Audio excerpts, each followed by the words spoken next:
So welcome everyone to the official start of the Chan portion of this retreat. So good to see you all here. Came quite a ways. Yeah. Some of you, good. And so, and Stefan also, you came quite a ways. And everybody else is local. No, it's been okay. Yeah, well, Jesus also came a bit of a trip from Spain. We have a pretty good group, so I thought we could go through some of this introduction to American Chan. As some of you are familiar with Master, he's really now coining this American Chan. Right, so Chan is a practice that originated in China.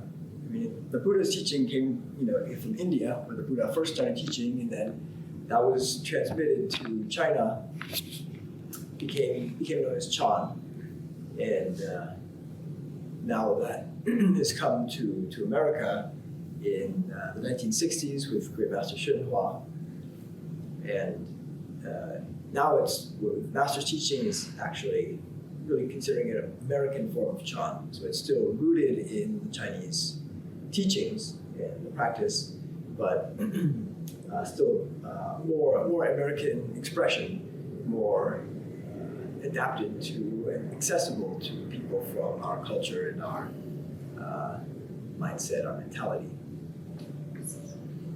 So let's see, the problem is I can't see these slides. So yeah. Sorry, but can you turn your computer around or anything? I don't know if you can see it. Yeah. So yeah, American Chan. We'll just go through these slides as a little bit of an introduction overview, and then we'll get more into the nuts and bolts. Look at our sitting and get everyone set up on how we're going to be conducting the practice.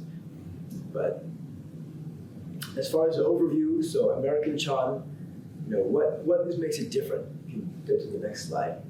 We're going to highlight some differences. So it's different from like the non-Buddhist forms of meditation, which like yoga is a form of meditation. You did some yoga this morning.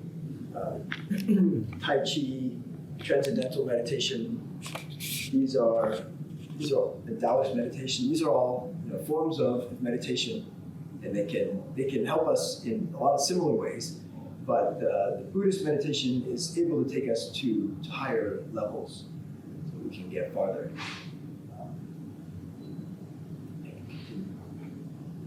And the Chan meditation is also distinct from mindfulness meditation.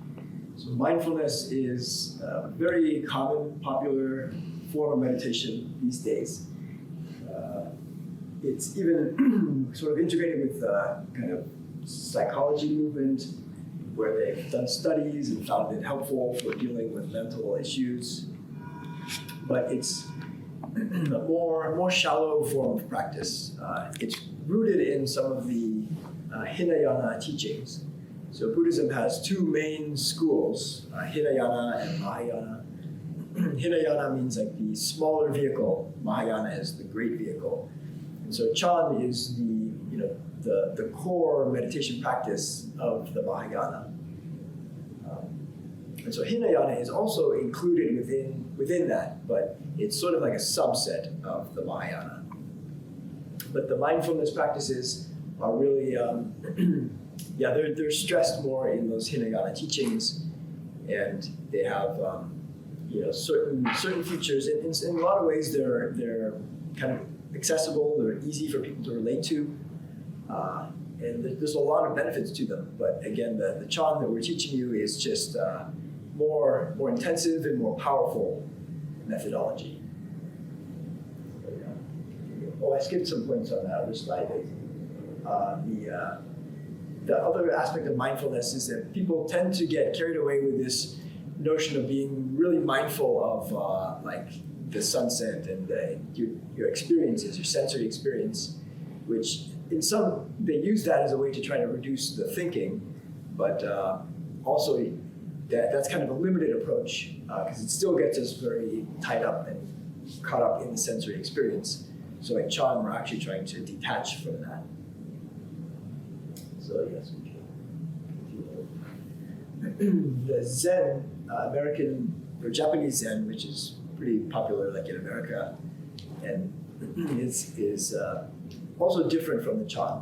So Zen is how I first started Buddhism. I found the Zen teachings and come on in. Yeah, I see.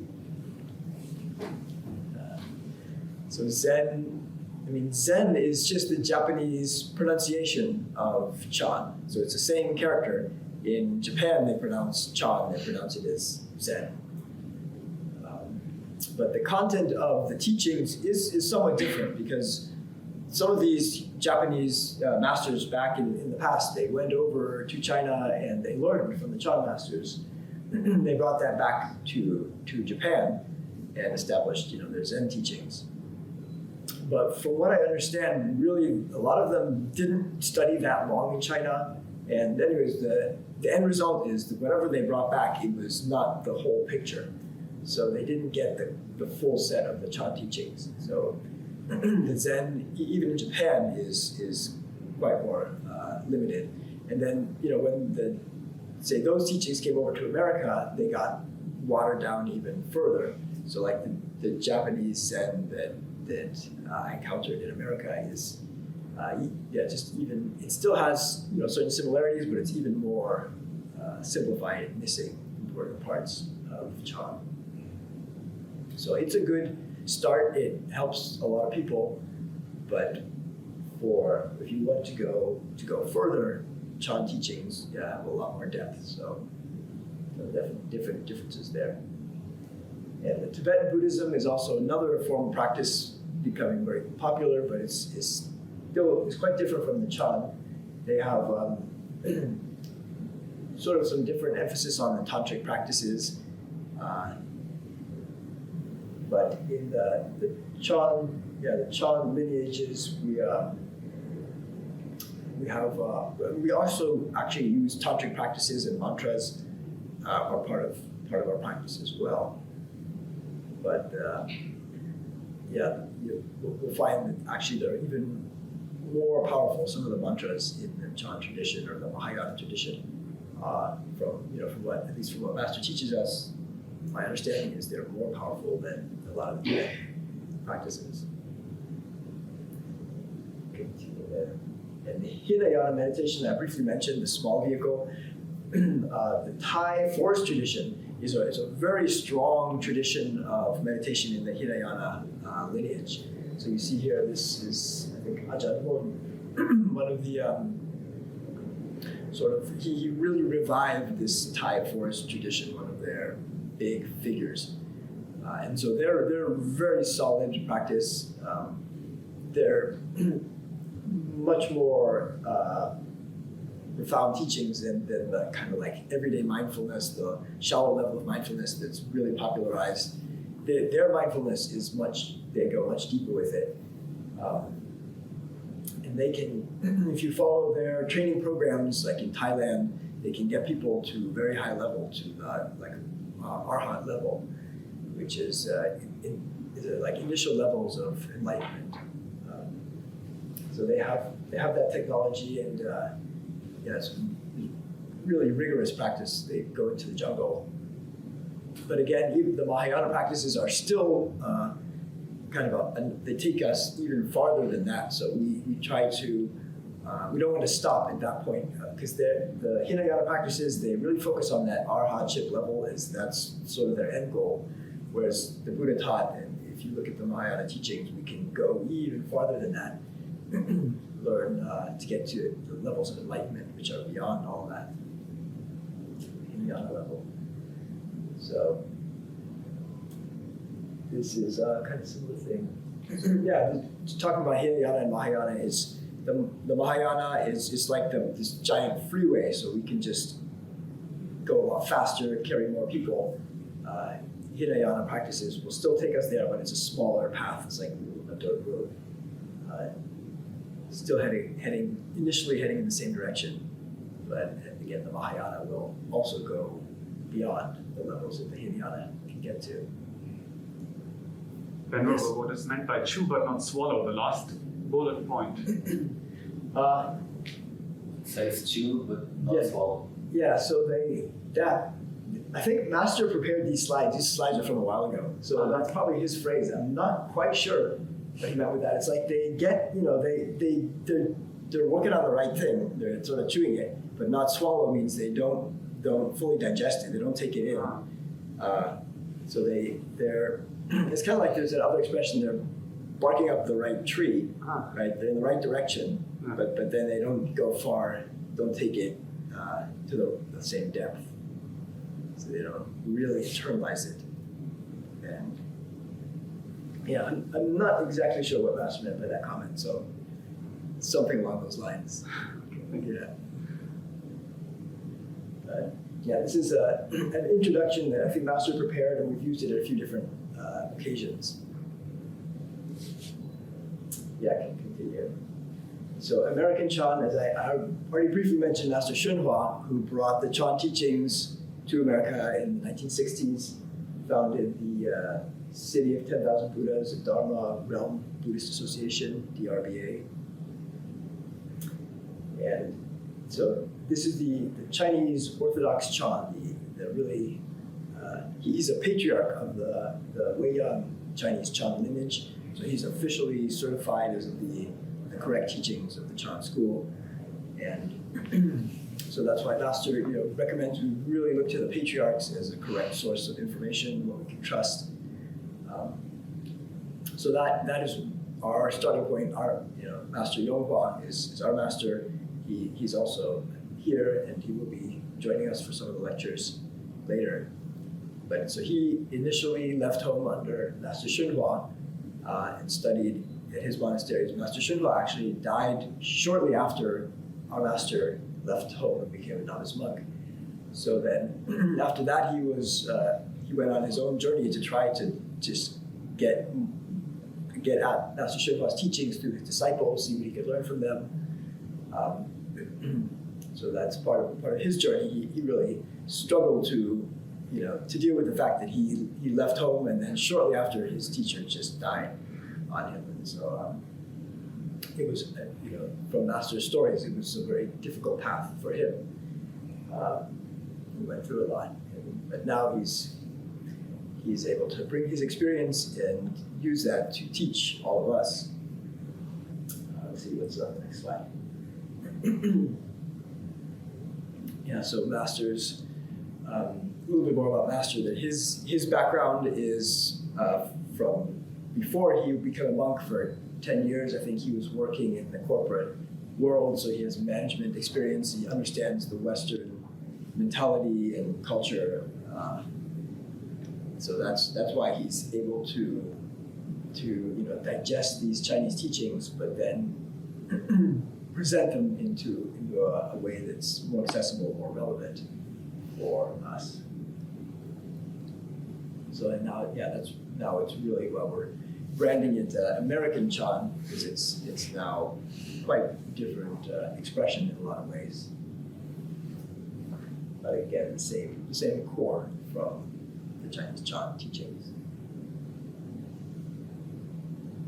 So another point here, the American, we have the different cultures. In America, it is like a melting pot, right? Because all the different immigrants, it's just a country of immigrants. So it is a melting pot of everything. So the good part about that is that our mentality by nature is we can just take the best from everything that comes in. We're not stuck on having one particular culture that we've already had for hundreds of years, and so we reject the other cultures. But by its nature, America is already made out of this mix of these different elements. So if you look at our practitioners that join our temples, a very diverse background. Bodhi Light International, we have international right there in the name of our organization. So it's accessible to all different kinds of people. We have now the new locations in Korea recently. So we have our 4 places in California and 2 places in Korea. And people coming from a lot of different backgrounds. We have, aside from, Asian cultures like the Chinese, Taiwanese, Vietnamese, obviously Master is Vietnamese. So we have plenty of Vietnamese, and the Koreans, okay, you can just let it go. The Koreans recently become really connected to Master's Dharma. So now we actually, I think, have more Korean monks and nuns than any other group. So they're really taking over, really connecting to Master's teachings. Master just came back from Korea. The Koreans, they're very hardworking and really vigorous in their practice, so that they really, connect well, and they're ready for. They really like to get the instruction and carry it out. And they have the history of they really respect Buddhism, and Buddhism is already strong in their culture, but there's kind of a lack of proper guidance. So they're just like really ripe to, once they get that guidance, it just connects and they can go very, very quickly, I guess. But yeah, again, we also have like a lot of Mexicans, Americans, Spanish-speaking people. We have Jesus as well, so we're getting more of the Spanish-speaking. So, but it's pretty broad, yeah, accessible to everybody who really wants to learn. Yeah, we'll go to the next. And so these are just some of the hallmarks of the American Chan style. Reducing your ego, that's core for what the Buddha taught. What we're doing here. And I think I skipped on the previous slide. So the full lotus is another hallmark of how we teach. Full lotus is not necessary to doing Chan, but it's just a really good expedient device. It can help us with this process, reducing the ego, because it's such a challenge. We struggle a lot to try to work on this full lotus, or whatever posture we're in. We work towards the full lotus. But in that process, it helps reduce the ego, just because it's difficult. So your ego isn't gonna like it. It isn't gonna like dealing with the leg pains and sitting long hours and all that. So your ego is gonna complain, is gonna try to convince you to stop. All that is normal. That's just part of the process. So the more we do this, we just learn not to listen to that ego, right? We just keep sitting a little longer, keep our legs crossed a little longer, disregard that voice that's telling us we gotta uncross the legs, disregard it a little longer than the day before. So incrementally, gradually, that process is diminishing the ego, diminishing the hold that the ego has on us. So that's very, very central to the practice. No seeking, it's still the same slide. No seeking, no fighting is another principle that really Master stresses a lot, and Master YongHua also stressed. So no harming is another aspect of that. Actually, kind of the core behind the no fighting. Master changed this a little bit, the way we recite these principles in the morning. So we actually changed our morning recitation. Instead of saying the no fighting, instead of we say something like, ask yourself, do I fight? Or we have to go through all these things. So now we change it to ask yourself, do I harm? So the harming intention is actually what Master stresses the most. So we don't want to harm others. And precepts is another aspect that Buddha designed. They're guidelines that help us to help steer us away from harming others and harming ourselves. We will, at the end of this session, there will be a refuge and precept ceremony. So we'll have more time to discuss that along the way. And so people who wish to can taking refuge is to officially become Buddhist, and then taking the precepts is a further step. So you can just take refuge. If you haven't done that, you can become Buddhist, and then you cannot take the precepts yet. Do that later, or you can take some of the precepts, but not all the precepts. But the precepts are the 5 main guidelines, moral guidelines for lay people, for all of us to follow. So we'll get more into that when we discuss, in preparation for the ceremony at the end. And kindness and compassion is, that as we go through this process, hopefully we all will become kinder and more compassionate. Ultimately becoming better people. That's what the Chan practice is all about. So we can go to the next slide. And samadhi is another concept in Buddhism. You hear Master talk a lot about samadhi, which is our concentration power. So as we go through this practice, we can improve our level of samadhi, our ability to concentrate, be more focused. And that's really the core of what the Chan is about. Where as we become more focused, the flip side of that is that we learn to think less, so we have less scattered thoughts, because all of us are just overwhelmed, right, by all kinds of things in our life, and so we're just thinking and worrying too much. That's the human condition, that we do that. Just wear out our mind. We create all this stress because we just keep thinking too much, so we burn a lot of energy. And Chan is the antidote to that, because we learn to shut down the thinking process and reduce that, and eventually shut it off is possible. So the more we sit, the better we can become in that. And Master was just checking in with us and mentioning this is really a key thing we want to emphasize with everyone, that we need to be able to take breaks and like Miguel's car, Master noted, is now it's programmed. As soon as you stop at the red light, it just shuts off the engine. So same thing, we need to learn to shut off the engine of our mind so it just doesn't overheat and get worn out.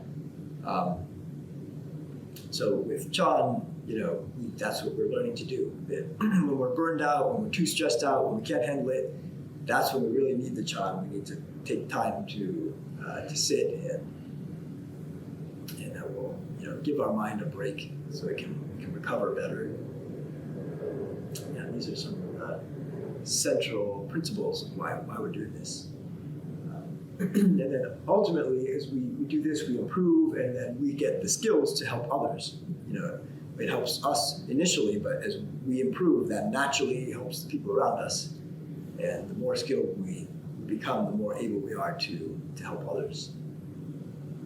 That's the ultimate goal of the Mahayana. This great vehicle is we're cultivating so that we can help all living beings. Seek for this, or achieve this kind of true happiness beyond our usual conception of happiness. And this is a picture of Way Mountain Temple, which is our main base in Los Angeles. It was the second temple that Master got. Blue Mountain Temple where a smaller place that this kind of got all started, but it was very small, and we were able to get this larger place, which is still our main home base. From there, branching out. Now we have two places in Northern California that we're still getting set up. The San Francisco location, still not fully online. Dharma Treasury Temple. But so that's just the general, give you the overview what we're about. Any questions anybody would like to ask about? Throughout this whole time, questions are important, so feel free anytime, just raise your hand, you have questions, and we'll do our best to address them. Yes? Venerable, I read that creating great merit and blessings is very important for us. How can I, as a lay person, do that on a daily basis? That's a very good question. A central part of the practice of our Chan, that in order to improve with our Chan practice, we need to keep generating more and more blessings. So blessings, if you're unfamiliar with the way we use this concept, it's like it connects back to the Buddhist teachings about karma, which is just kind of cause and effect, right? So when we do good things, then good things will come back to us. It's just the way the universe works. We harm others, we do bad things, later bad things will happen to us. And the Buddhists taught this process spans many, many lifetimes. We're not just here this one lifetime. So, bad things we've done many lifetimes before follow us and might manifest as some problem in this lifetime. So the blessings is, it's basically it's good karma, right? It's the right kind of good karmas. We've done, some good things. We've supported the Dharma or helped others practice the Dharma, and that creates conditions for us to make progress in our cultivation. And so if we want to keep advancing and get to higher levels in our Chan, improve our samadhi, the fuel for all of that is our blessings. And since we want to keep progressing, that's Master's really emphasis. We don't want to stagnate. We want to, keep working. That's part of the American feature too. Master's background, right, is from the corporate world. Like we want to, get something out of this. We're doing this to improve. So if we want to keep improving, we have to keep planting blessings. Because as soon as you improve one step, you have to use up all your blessings to get to that next level. So now you don't have any more blessings because you just used them up to improve. So you have to keep accruing more, keep doing more good to generate more blessings so you can take another step. So it is a very integral part of the whole process. And so your question is about how to accrue the blessings. And we'll probably have more chances to talk about this as well throughout the retreat, but it's just briefly can touch base on it. And but we want to take some time to also kind of look at the sitting process for this lecture. But just real generally, the blessings is we do more good, and especially we can support the Mahayana practices in some way. Then we'll generate those blessings that are really, we have strong connections to Mahayana, will help us with our own practice of Chan. And there's different ways of doing that, whether supporting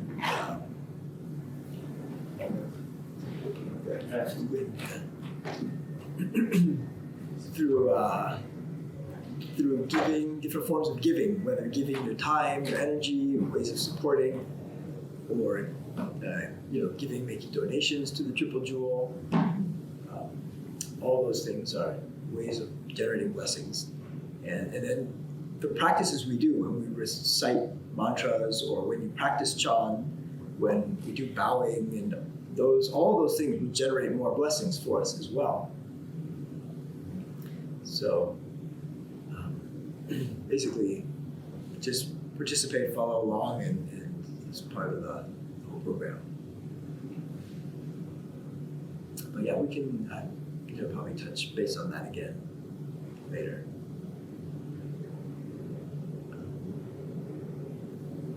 Let's see what time do we have right now. It's been... We have a clock. It's 10:30. Officially 10:30 is when we start the sit. The schedule is kind of flexible. We can just adapt things as we need. But on the schedule, officially we start at 10:30. 10:15. 10:15, so that's right about now. So we can, so just go into the sitting. So how many people can already have been sitting or have some instruction from Miguel or Bruno, or are familiar with Lotus? Just let us know if you have questions.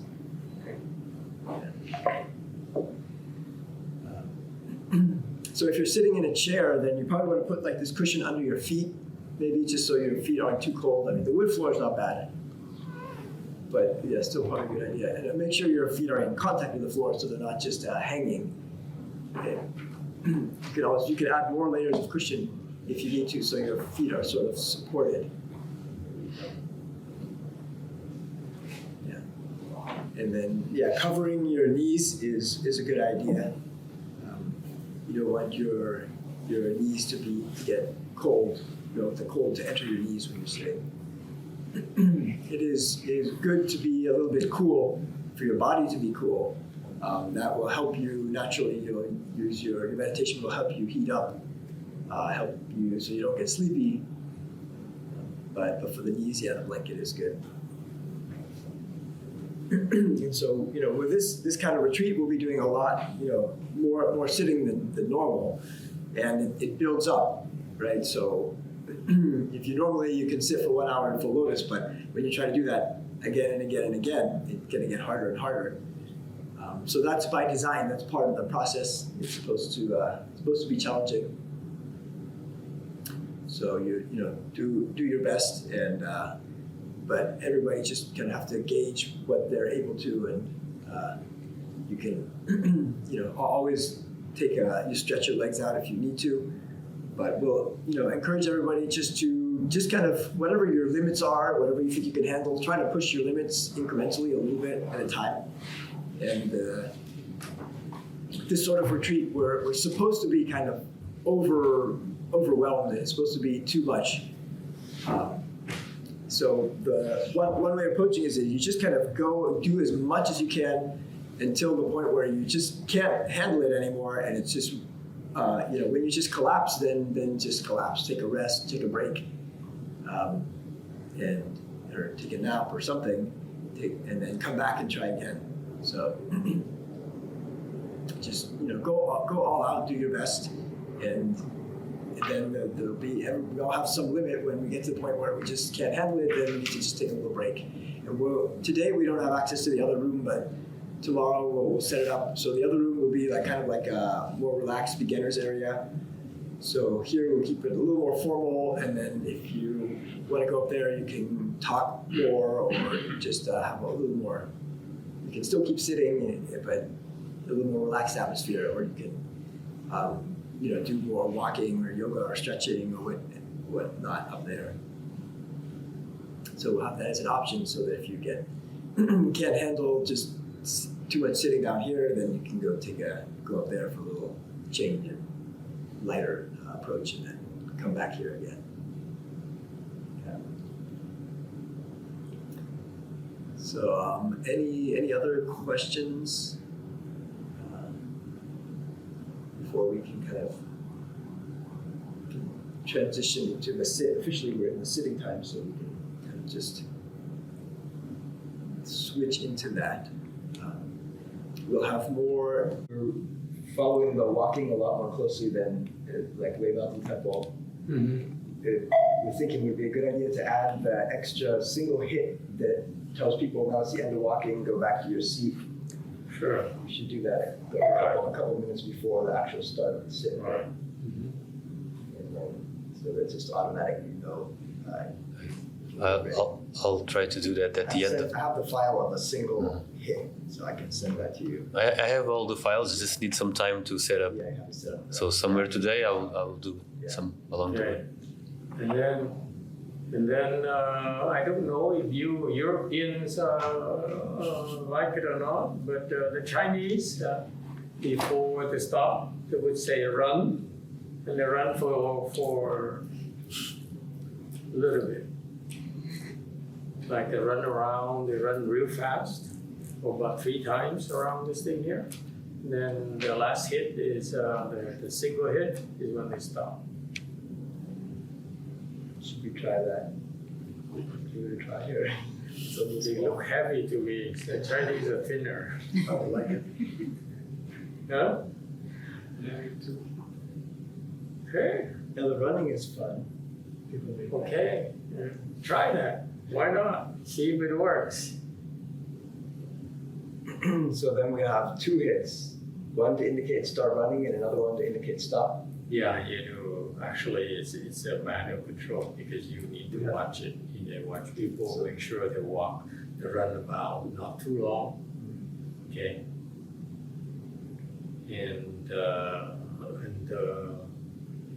stop so that they don't get too exhausted. And then on the stop, everybody first stands there for a minute, or do you immediately go back? They go back. Let's go back. And the story behind it. Like, you know the story, right? Tell them the story. I don't know if I know the story. You don't know the story? Anyone know the story? No one knows the story? I only saw videos of them running. And Yeah, there's a Chinese very, with, that's a very Chinese tradition where in the Chinese, the true Chinese Chan monasteries, they would have that. It's a very strict schedule. You stick to the schedule, and after every time you walk, at the end of the walk, you run. And they how? And they go, and then you hit the thing and you stop. Okay, and the rationale for that is actually goes back to the Chinese Chan history. There was an emperor, Chinese emperor, who was very enthusiastic about Chan. And so he would, one day he invited this Chan master, well-known Chan master, to the royal palace and to teach or learn about Chan. So he finally, after all the down talk, okay, the Chan talk, and the emperor looked at him and said, "Are you enlightened?" Because Chan is about enlightenment. You practice Chan, ultimately it builds you up, builds up the foundation, builds the skills for you to become enlightened. So ultimately, this Chinese emperor doesn't beat around the bush. He said, "You want to teach me Chan? You know, are you enlightened?" He said, "Are you enlightened?" The Chan master said, "Oh, I'm not sure, I don't think so." So the emperor says, "Okay, then in order for you to come back to my palace, I'm gonna keep you here. And you practice Chan until you become enlightened." Okay? And so he kept in the Chan master in the palace. A week later, he came back and said, "Are you enlightened?" And Chan master, "Not much change." So every week he emperor come back, "Are you enlightened?" And then the Chan master said, "No, I don't think so." And the emperor got exasperated after a while. He says, "What kind of Chan master are you?" So he says, "I'll tell you what. I come back in a week. You don't become enlightened, I cut your head off." Chan master said, "Really? Really?" So I mean, yeah, I mean it. So a week later, the emperor came back and said, "Are you enlightened?" Yeah. "I don't think so." The emperor says, "Well,来人, someone comes. 拖出去砍了, drag him out, cut his head off." And the Chan master says, this is my version, okay, the Chinese version, much more embellished. The Chan master knelt down and said, "Oh, please, don't kill me. Don't create offenses." And he begged for his life. The emperor says, "Give me a reason not to kill you right now." The Chan master says, "Give me another week. Please, don't kill me." Okay? The emperor says, "Are you sure?" Chan master says, "Yeah, give me another week." So the emperor said, "Okay, I give you 7 more days. I come back in 7 more days." The Chan master continued to practice every day, vigorously, a lot more vigorously, and all of you combined. Okay? Shame on you. And he practiced day and night. On the 7th day, he realized nothing has changed. Okay, after all the hard work, after all the weeks of practicing Chan, and like you, well, only comes here 3 days. Okay, he's still not enlightened. So he was, and the emperor's coming soon, so he's pacing back and forth. What am I gonna do? What am I gonna do?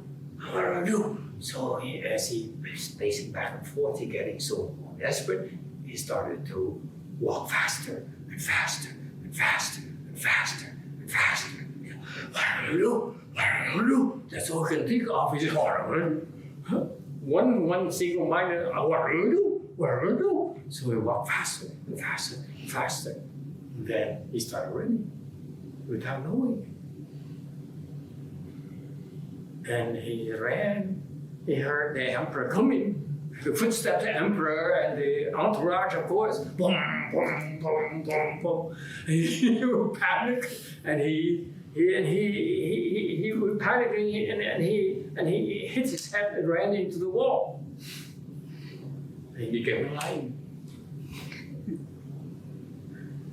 So the emperor says, "Well," Chiang Mai says, "Yeah." So that's why, in the Chinese tradition, since then, everyone who practiced Chan seriously, okay, they would run the last minute, the last 2 minutes. So that's the story behind it. So the Chinese faithful, they would run that. They're very serious about it. They would run every 宝香, meaning that every time you walk, you run at the end and you stop. Okay. In the US, we don't do it because we're afraid to be sued. If people run to each other, run to the wall, we get sued. But here, it's the same. Yeah, people don't sue each other. Okay, you don't sue each other. You sue each other. All right, so you could try that. All right, so you take a small wood fish or something. Yeah, just do it manually, so you don't have to worry about timing it. Yeah, just at the end, you're supposed to monitor and say run. Okay. All right. Yes, sir. Something wrong with the legs? Huh? My knees. The knees are hurting? So at least, I don't know, something with the meniscus maybe, I don't know yet.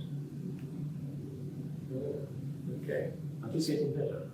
Before I couldn't go downstairs and have difficulty to walk, but now I can walk. Oh, okay. Be careful. I heard that meniscus is a problem here in Europe. Europeans have weak meniscus or something.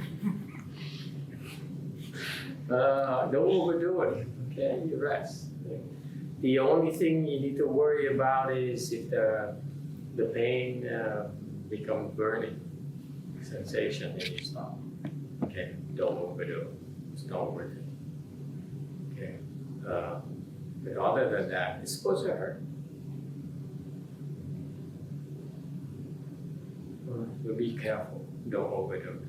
You're not professionals like us. Our training is different. Okay, sorry. Go ahead. I just tell stories. I really have nothing to talk about.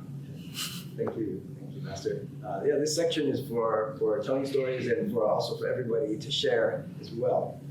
And incidentally, Miguel will probably need you to operate like the spotlight, so when just change back and forth, and change the camera. No, so okay, don't worry about it. Yeah. Okay. I can stay with the camera and Miguel with the lights. No, it's okay. Don't worry about it. Yeah. Please keep it simple. They get what they get. We don't care.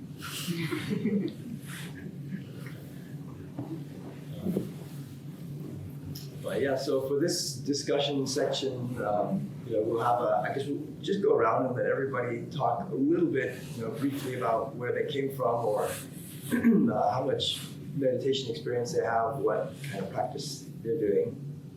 I thought I could start first. I'll just tell a little bit about myself to get things started, and then we'll go around and let everyone also talk.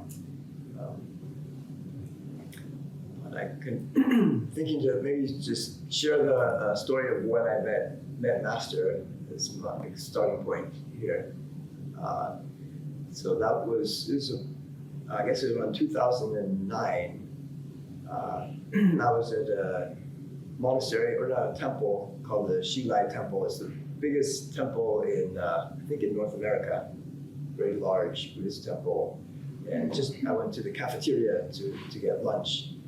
I was on my way driving up to the Zen center that I attended at the time. It was just a Japanese Zen that I was practicing. So it was just on the way, so I stopped there for lunch. And then I noticed Master in there. He stood out because most of the, it's mostly nuns in that temple. They have very few monks.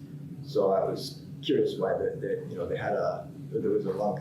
I know I did go to their place in Taiwan. They did have some monks, but the monks, well, I guess some of the monks seemed a little more vigorous in their cultivation. The nuns mostly focused not on meditation, just doing like service. Anyways, for some reason I was inspired to go and talk to Master and ask. He was actually wearing earphones, I recall. No. But I didn't take that as a sign that he might not want to talk to him. Instead, I just approached him and asked if I could sit with him and just started asking him some questions. But then I found out he wasn't from that temple at all. He was also just there to get lunch. They usually give free meals.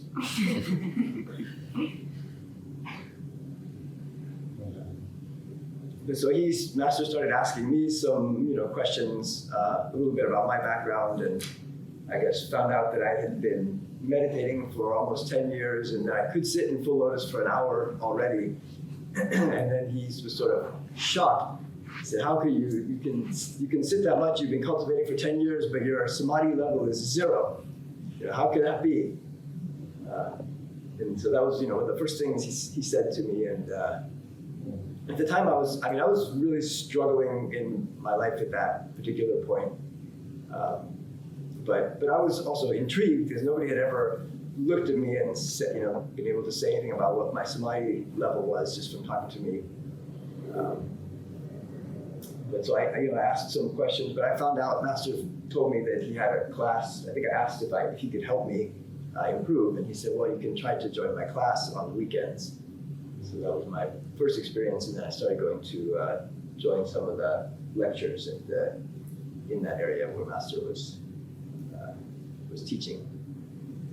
That was at the early Lu Mountain Temple before it was actually Lu Mountain Temple. It was a prior temple. But that point in my life was quite difficult because I had come off of a pretty serious, what was from the Western side was diagnosed as a bipolar episode, and that was it was a couple of years, over a year prior to that point. But I was still struggling a lot, kind of in the aftermath of it. So I had started a PhD program at the University of Irvine. So initially, I guess it was 2006. That's when I had that more serious episode and was hospitalized for a couple weeks, but put on more the Western drugs, the psych drugs. So then the drugs also are really mess with you. They're very strong. So it's coming off of that, and I was maybe half a year later, I was barely able to start the PhD program. And once I was at the PhD program, I was really just kind of getting by. Not to mention that philosophy, I was studying philosophy, and the kind of PhD level philosophy is just so kind of super academic and not really what my actual interests were to begin with. And I was just, my mind was hardly functioning with all the medications, which is what I've been through. So that it was just struggling a lot. And I was just starting to get back to my meditation, because also the doctors at the time told me, really advised me not to meditate, because that episode was triggered during I did an intensive Chan retreat in another tradition in New York, and after that 1 week XianJie is when kind of it triggered this sort of psychotic bipolar experience that just ended up getting me hospitalized. So at the end of that, the doctors just said, well, just don't meditate. It's not good for you, obviously, but you're in the hospital. So I was just barely getting to the point where I was kind of trusting myself to start a little bit meditating, going back to the Zen center that I had been at. So that was kind of the spot I was in when I met Master.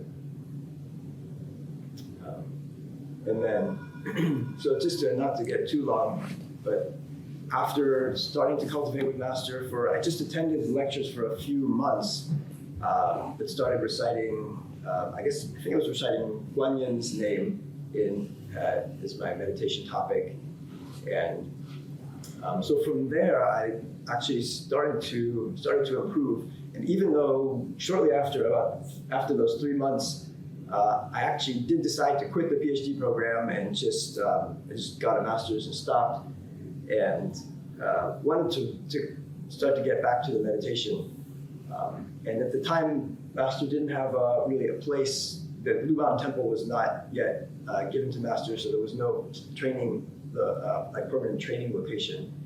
And then I just ended up going back to the Japanese Zen Center because at least they had a place I could stay and do full-time training. And at the time, but I continued to practice reciting Guan Yin's name and the methods that I had learned from Master. But I stopped attending Master's lectures at that time it was probably over a year before I actually came back. I guess later, under different circumstances, as I kind of started to get into, well, without getting into too much detail, I guess initially when I started to cultivate and using the methods I learned from Master, I started to improve in certain ways and get a little more confident about my practice. And then, so I guess about a year later, I was starting to feel a lot better. But then kind of another layer of obstructions and problems arose that started to get me more concerned, and that my other, the teacher in the Japanese tradition couldn't really help me with. I felt like they couldn't advise me, and it started to get me, I started to get scared because it was pushing me back into that sort of psychotic states, or this at least reminded me of those psychotic states. And so that was, eventually I got worried enough, and I remembered, I had sort of confidence in Master that just from my initial meetings with him, that he could handle this sort of, I asked questions about my states and talked to him a little bit those first times. So when that kind of reached the dead end as far as the Japanese Zen teacher could help me, I eventually started coming back. And then I guess at a certain point, once it was clear to me, I felt, okay, this is a much better place. I just dropped the Japanese practice really abruptly and kind of got them a little bit pissed off. But I was a little under a lot of pressure at that time. I was starting to get kind of worried and going through these different states again. So that's when I just started practicing full-time with Master, and that was around 2010. And then eventually, at that point, Master's had I could start to go stay at Blue Mountain Temple shortly after that and stay there as a layperson, and then eventually left home. But so to make that, the end result of that long story is that, after coming back to the practice, practicing more directly under Master's guidance, have been, since that point, have been able to stop all of the heavy psych meds and all those things that I was on. And so for the last over 10 years have been reasonably okay without all of that. Whereas the prognosis from the Western side would be that anybody who starts to get into that level of medication and that level of problems, usually, they can't stop taking the medications. They pretty much have to take them for life, and there's a high chance of relapse. And so the Chan practice has really helped me a lot, that I'm able to, function more normally and have a meaningful life without needing any of those drugs. So thanks to Master's guidance and the protection of living in the temple and the Chan practice and all those things. So that's just, I guess, a real quick overview of kind of where I'm coming from. And I don't know if the Master would like to add anything. No. Okay. Anyone has any questions? yeah, feel free to ask questions. But otherwise, we can just kind of segue into letting everybody just share real briefly. You don't have to go into this is a long story, but just give you a little more background so you know where I'm coming from.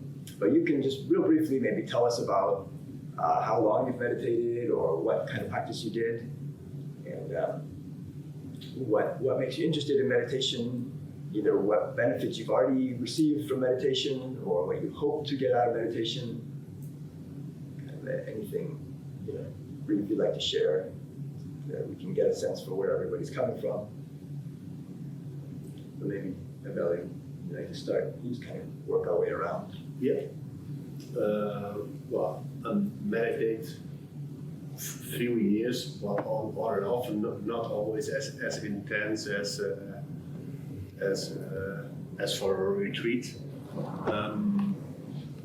I started off reading books about Zen, and then I started to get to Zen retreats, and when I was tired of reading books, to meditate,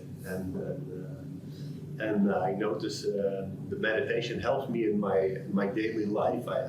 I notice I have to do it every day. If I skip 1 or 2 days, the effect is less. So mainly I think I use it in daily life as I feel better, more stable, can handle everyday life and challenges better. So that's one of the main reasons why I meditate. I started with Japanese Zen, but I read the books about Chan and the Chinese Chan, and I saw that as the progenitor, I think you call it in English, of the Japanese Zen. So I thought that was more rich, and I was more attracted to that. And via the books of about Master Yong and later about Master YongHua. And I found the books of Master YongHua, and actually I found out that he was just live practicing and giving lessons in America, and then I think via Xiang and the Facebook groups I got into contact, and I got the book and started to practice, and I see the results it gives me when I do the practice, and so that's why I keep on doing it. Good. How long can you sit in full lotus now? Well, now when I sit an hour, I'm happy. And the longest was 2.5 hours, but then I got some support from the monks through a Zoom call. Zoom. Yeah. Good. Nice. Good. Yeah. Thanks for sharing your experience. So yeah, continue. Okay, hello everyone, my name is Berk, and I meditate since a couple of years now. I started in my youth. When I had a little bit too much trouble, somehow I started meditating, and then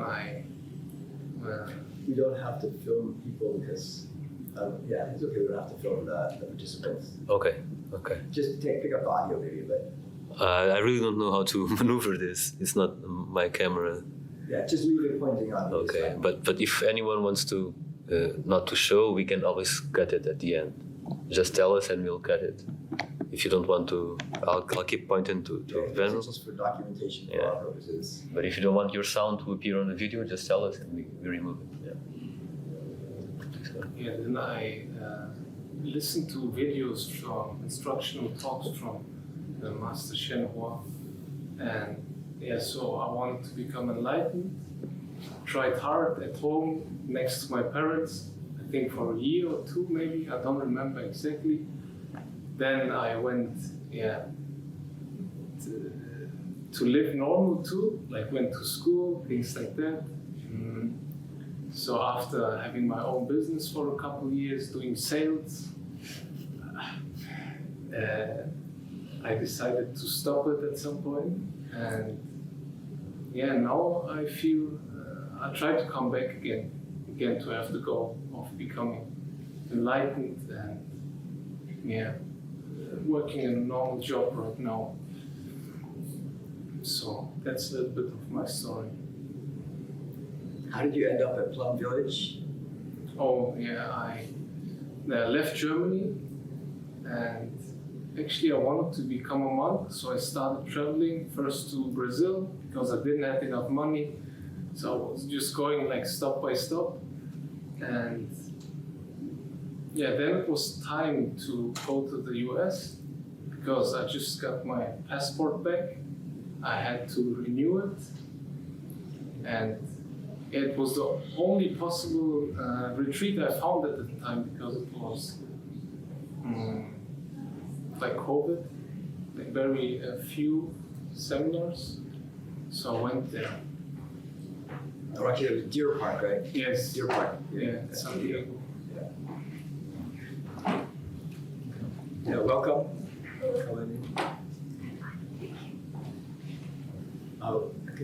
We should just check in for a second. We have anybody new? So a couple new people looks like just joining us. So yeah, you're welcome. We're just sort of doing discussion, giving people a chance to talk about where they're coming from. So we'll just kind of keep going around the room and then let everybody introduce themselves briefly and what experience you have with meditation, if you practiced before or what you hope to get out of meditation. All right, we can continue. So, hi, I'm Stefan from Germany. I first learned Shaolin Kung Fu from my Sifu, who is also studying with me in 2008. And I think around 2010, he advised me to maybe start sitting meditation in the tradition of Vipassana with SN Goenka. And so I was at 3 retreats there. 10 days retreats of silence, and you meditate all day basically. They say the posture doesn't matter, and they observe sensations on the body. And I carried on this practice for I think 2.5 years along with my Kung Fu, but I ran into some trouble, was very tired and quite agitated a lot of the time, so I was advised to stop the meditation. And our Shaolin Grandmaster, he always said that you just need the standing meditation in the end and to feel peaceful and happy in daily life. So, did you find out why they advise you to meditate? The Vipassana? What's the rationale for the martial artists to meditate? Okay. So, in the words of the Grandmaster, he says that you cannot practice the real Kung Fu for cultivation of the mind and the energy if you don't have a meditative state while doing it. And then he says you can increase the chi, the energy, the mental clarity, and experience. The meditation cost was 1,000. Yeah. Okay. He's very selective with people he chooses for The teaching. Vipassana teacher? No, he teaches Shaolin meditation. Shaolin meditation. So because it's too expensive, so you go to a cheaper teacher. No. We should start charging. No? Is it Sifu Wong Kit you're talking about? Yes. Yeah. So my perspective is that it's a way that this Shaolin Grandmaster has to filter. So in a way, he only wants people that can have a certain level of dedication. And the way that he finds to filter out the rest of the people is by charging quite high. So it's some people do that basically. So meaning that poor people wouldn't have a chance. Exactly. Yes. And his master was poor. The Grandmaster's master was poor. Do you? Yes. I think so. Well, At least one of them. I think I don't know if he was poor or not, to be honest, but I know that the Grandmaster didn't charge any fees for his Kung Fu himself. In his autobiography, it says that he was taught for free. Yeah. So now he charges for money. There's quite a big step there. Go and get your master's method. To be fair, in his book, he says that he used to teach Western people for free, but he got upset because one day there was a soccer game and his students never showed up. So I guess my guess is that somehow along the way he found that if he charges people, it's better in the long run, basically. But if they don't show up, I go to soccer game. What's the matter with these people? Anyway, it's funny. I like to hear these stories and see your perspective because it baffles me. For me, I'm very curious, and I hear these stories. There's some discrepancies, and I have no wisdom. I don't know much, but because I admire my master so much, I would not dare change anything until I understand why we do it. Why is it my master never charged anyone a single dime for anything? To teach them, to train them, and so forth. And there's a reason for that. And by copying him, imitating him, I was able finally to understand more and more and more why it works. Okay? So that's why, personally, I am a monkey. I just copy, I imitate until I understand why we doing it that way. They have a very, very proud tradition. Why they run and so forth. There's a reason for that. So that's why I'm curious. But to me, it's kind of cute all of you to be so, in America you say the word naive. Is it okay? You understand naive? Naive. Need translation? Do you need translation? No. Really? You understand naive? Okay. Wow, no translation? No need for translation? She translates me, yeah. It's in general, right? Yeah, if someone need translation, ask. Yeah. Mhm. Someone translate for me. do you need translation? Yeah, I need it, but she told me that it's in general. Okay. Yeah, sit close to her. Next to her. Yeah, you can sit together if you want. Don't worry, it's very casual. Yeah. Oh my God, so these people need translation? And then, It's just okay, it's it's for just you. the rest I understand. So anyway, to me, there's a discrepancy because you do martial arts and you need meditation to improve your skills. And the master is supposed to be an expert. Then he must have some kind of skills he developed. And therefore, it should be stay in-house. You shouldn't have to go to Zen, to go to Hinayana, Vipassana, and so forth. Right? There's a discrepancy. Yeah. One thing he said, he used to teach sitting meditation, but he stopped teaching it because of an experience he'd had. So what I recall from the book is that he says he was sitting in a bank waiting his turn, and then for some reason he started to manipulate a man who was away from him to walk a certain way, go out of the door, scratch his head, and go back. And then thus he discovered that he had powers to manipulate people, and he felt that this was too much of a burden, and he didn't want to spread this kind of burden to anyone else. That's what he gives as a reason why he stopped teaching sitting meditation in this Chinese school. I see. Then it's the wrong style of meditation. When you have skills, like when you practice martial arts, you're not supposed to use it to oppress your wife, do you? He does, you see? To me, it's common sense. You don't become stronger to oppress the weaker. So anyway,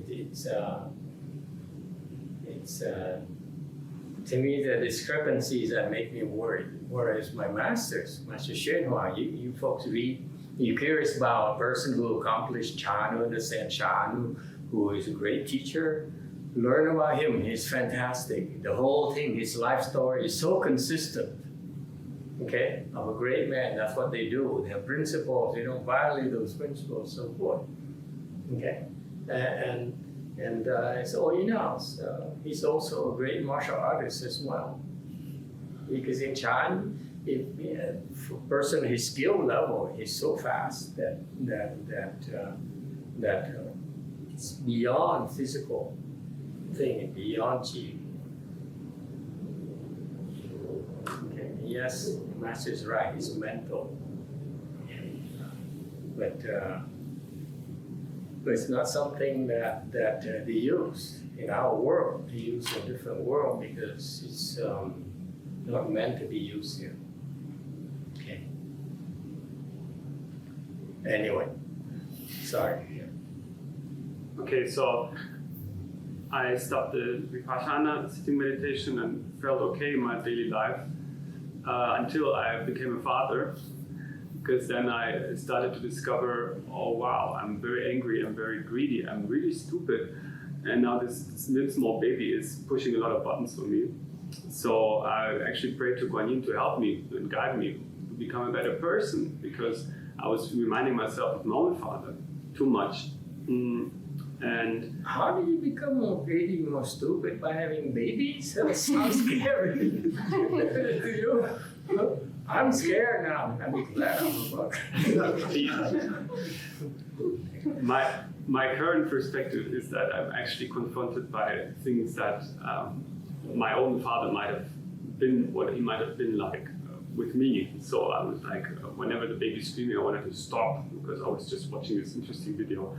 Or whatever, you know. So I think it just pushed buttons because you cannot run away from it as easily as you can run away from other things in life.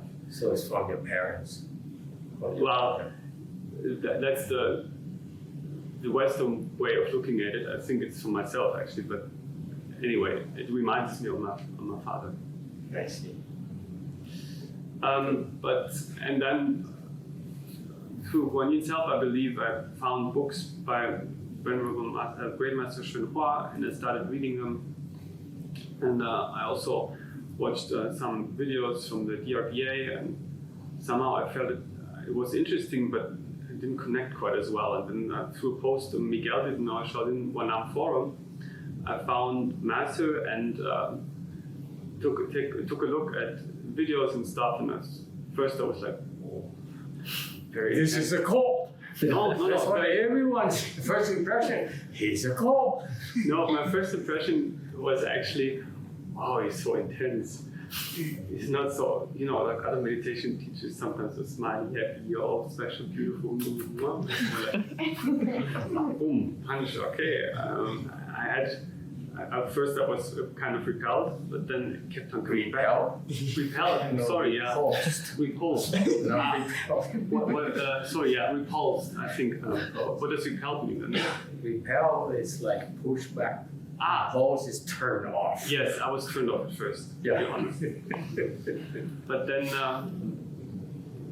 somehow it kept on like, okay, you should look into this. And I started to recite Buddha's name, but I was not really good at it, not really focused. And I vividly remember that I came back from a shift at the hospital. I was working at a 12 or 14 hour shift, and I was totally confused and totally exhausted. And I just started bowing to Amitabha because it's the only thing I knew. And after a couple of minutes of bowing, I just had like the impulse, do chant. Like, but I'm not supposed to sit, you know, because the Grandmaster said so. But to chant, okay. So I started, to my best of the ability, to practice according to the handbook of Master, and started to work my way up to the Full Lotus posture. Started listening to the Dharma talks and the instruction talks, the Sutra lectures, and I'm very happy to be here now. Wow, that's amazing. The moral story. If you're in trouble, do Guan Yin thing. Because I did, yeah. Invisibly, Guan Yin will guide you. That's a very important point today, right there. That's what I'm gonna do too. And I really wept because I really wept. I remember it was like half an hour weeping and bowing before, seriously, because I was feeling I want to be better than that. I want to be different.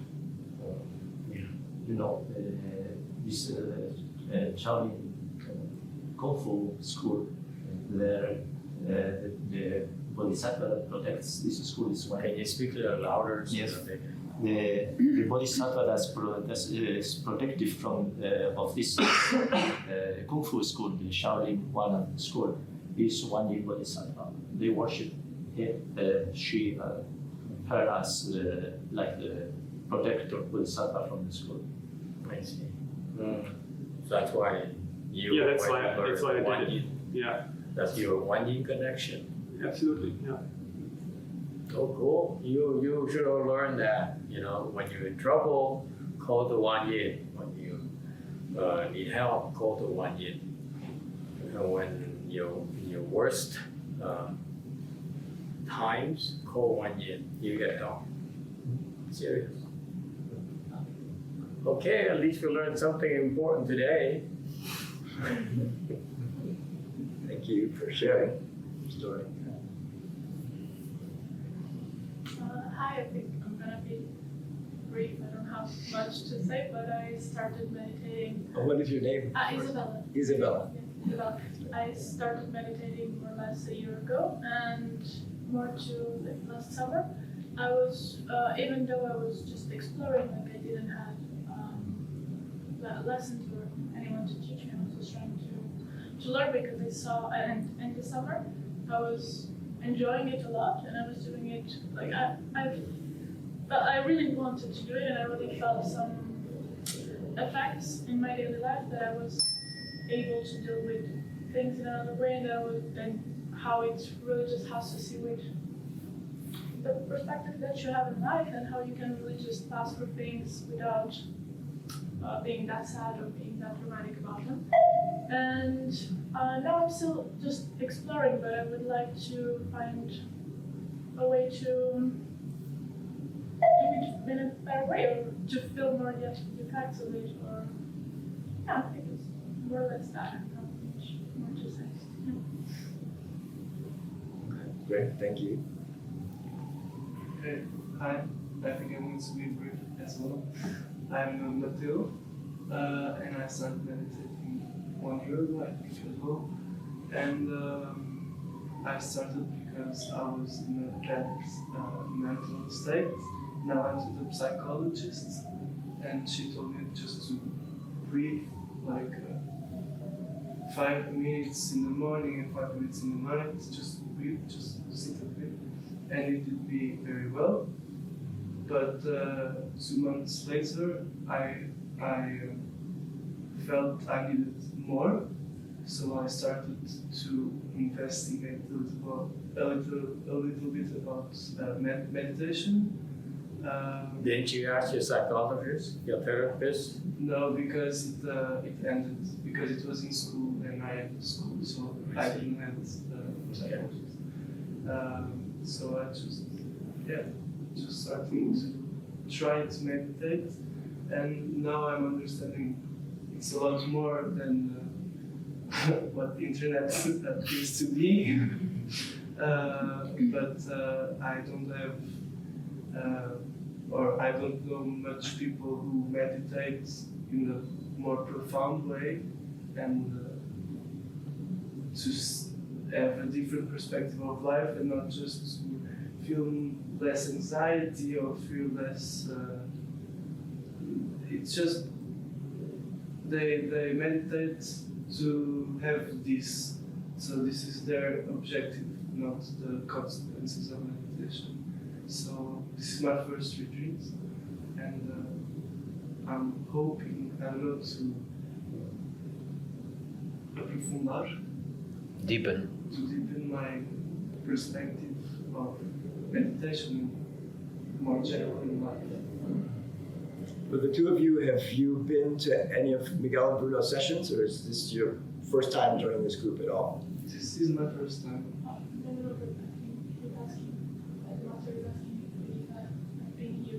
How did you find out about this? Because of the meditation group of the college Where I was, yeah. where you were there? Okay. I knew They it. shared the retreat, and Mateo joined Okay. the group, and he comes to this college to have some meditation sessions there. And so, yeah, we decided to come. Nice, well, welcome. So both of them are new to you. No, I remember her because, so long story short, the organizer of the meditation group at a Portuguese college, he knows my sister, right? Manel. Oh, yes. And he asked her if I could go there and do a meditation session, because he knew through some Tai Chi, I guess. And I went there for a session, and that's you were there, yeah. That's how I remember, yeah. You were there, No, yeah. But I guess they spread the information about the retreat because I sent it to the organizer, who isn't here, but he shared all the information, and I guess that's why you came. Great. Yeah, so actually for everybody, maybe could mention if they've been coming to Miguel and Bruno's sits before, or how long, if they're brand new and they've never been to here, just let us know that too, so we know. Right. Good. Would you like to continue? Yeah. Yes. So for Miguel, I also practice martial arts, Kung Fu and Qigong, mostly Qigong and later Kung Fu in Shaolin Wanam School. And in 2000... Same Grandmaster? Yeah. Okay. And in 2015, I think, we went to Blue Mountain Temple, and that's where I started practicing Chan meditation. Why? Why did you go? Because I wanted to go to the US.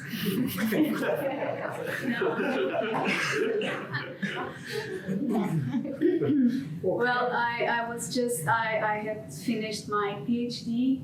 I was needing to Needed a break? a Okay. break, and to meditate, because I've been always into these kind of practices, other kind of practices.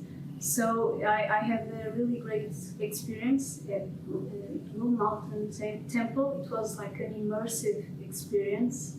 It was a really tough, but a week that I believe that changed my life. Because at Blue Mountain we meditate a lot. Well, the Portuguese not so much as the natives. Yes. But it was really good for me to be there and experience all the pain and all the shared experience of the Sangha and the monks. And We are a lot more fun nowadays. yeah, no, it was really fun. In the last days we had some fun and people were always very welcoming. And we went there again we went there one more time. Mm-hmm. When I was already pregnant. It was also a really nice experience, and then with our kids. And yes, babies have special buttons, and they have this ability to show us our dark side. Mm-hmm. So I understand what you say, and that's it. So what happened to your dark side? Well, He's still there? of course. Oh, of course. But I embrace it now.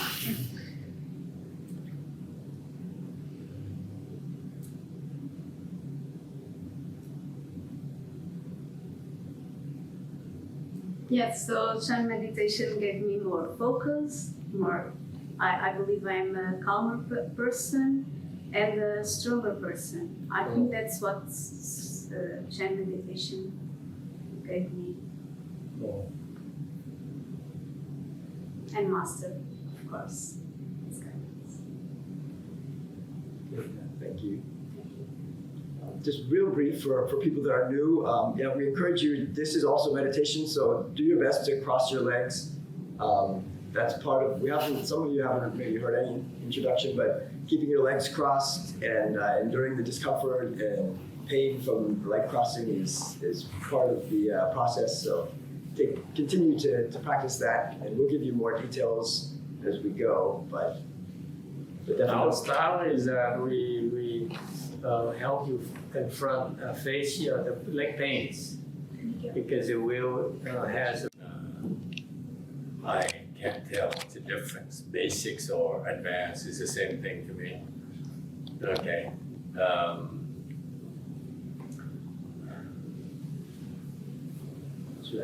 I can go. Yeah, you can want to talk about anything. You can talk about anything you like.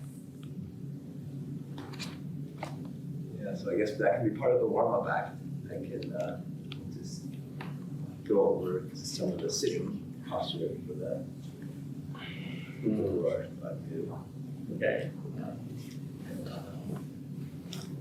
What was your name? You just joined us, right? Me? Yeah. Yes. Danielle. Danielle. Danielle. Have you had any meditation experience with the group here or elsewhere?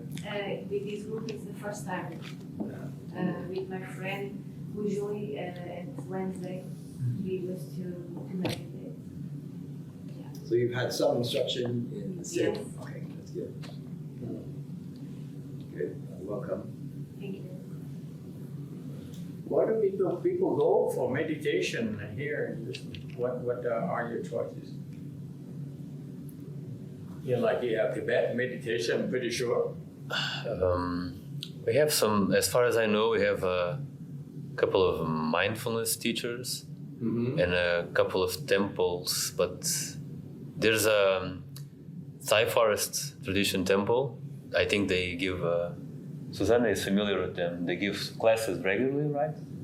Sometimes it's Sundays, the workshop. Okay. They do the practice. They their own various people outside. And It's forest tradition. mm-hmm. I have a friend, Thai monk friend, who is from a forest tradition. And his teacher is an aha. That's their high level of attainment. He's also forest tradition. So what he has is in the backyard, they have these huts they build, and each monk sits in a hut and they meditate there. Okay, so that's how they preserve the forest tradition. Did you know did you go to his temple in Ontario? I've been there. Yeah. So that's what the forest tradition is. They sit and meditate by themselves in the wilderness, in the forest. So each hut is separated from the other. So the further, the better. That's how it works. I wonder how it works here. Lisbon is very expensive, so I'm sure you can have a lot of huts. So they sit like this too, or what? They have a Buddha hall, right? And they teach in the Buddha hall, the platform, you know? And they sit on the platform and you sit below. No, the same Thai temple layout. Okay. You come to the right place when you learn vipassana or Theravada meditation. It's good to go to a Thai temple. I recommend it because they are probably have the best training, the best materials, the best results in that type of meditation. Don't go for, I don't know, they have, what is they have? I really don't know what they train, but I know the results. That's all I care about. You can talk what you want. The bottom line is that how good you become, what you get out of it. You get healthy or not. You get health. You can handle stress better or not. In our style of meditation, it's about one of the very quick results you get from the more intense, ours more intensive than all the others. Is you become very patient very quickly. Okay, because you become less angry. eventually. And so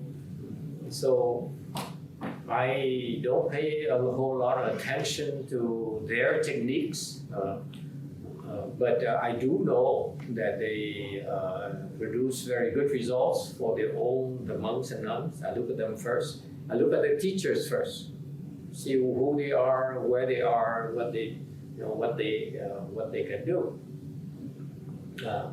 And so, in general, the Thai system is the best in Hinayana meditation. I hope that you won't be too distracted by the rara that the other styles of Hinayana meditation have, like from other countries, from other traditions, such as, I don't know, what are the other countries that you know of? Sri Lanka? Sri Lanka, that's very well known there. Sri Lanka, what do you know about Sri Lanka, Master YongHua? I think they also follow the Vinaya fairly well and maintain the monastic tradition. We have a couple of Sri Lankan monks at the temple. Yeah, they came. Remember? Who came. And what were they for? They're very, I guess, scholarly. Like to do the academic study. Right. The Sri Lanka tradition is more academic because the monks get rewarded by they get paid, they get a salary from the government by teaching at universities and so forth. So the government rewards them with teaching positions. Even monks, they go to a place, they teach, and the government gives them a salary. So every month they get paid. That helps them build the temples and sustain the temples. And so because of that system, they tend to go for PhDs from all over the world. So most of the scholars you have in the universities, not the big ones, they can't make it to the big ones, but they populate their what they call it. They don't call it Bante. They call it Bante too. Yeah, they use Bante. They use Bante too. So the Bantes are like Thera something, PhD. Thera is when you are like 20 years of, you've been a monk for 20 years. Thera. And so most of them are Thera, Maha Thera, whatever, PhD, and so they're more scholarly. And they're the one, actually, to me, they're responsible for the deterioration of Buddhism because they sell themselves, the monks sell themselves to a professor. The university says, you deserve it. I certify you. I'm a lay person like him, ex-professor. I certify you to be an expert in Buddhism.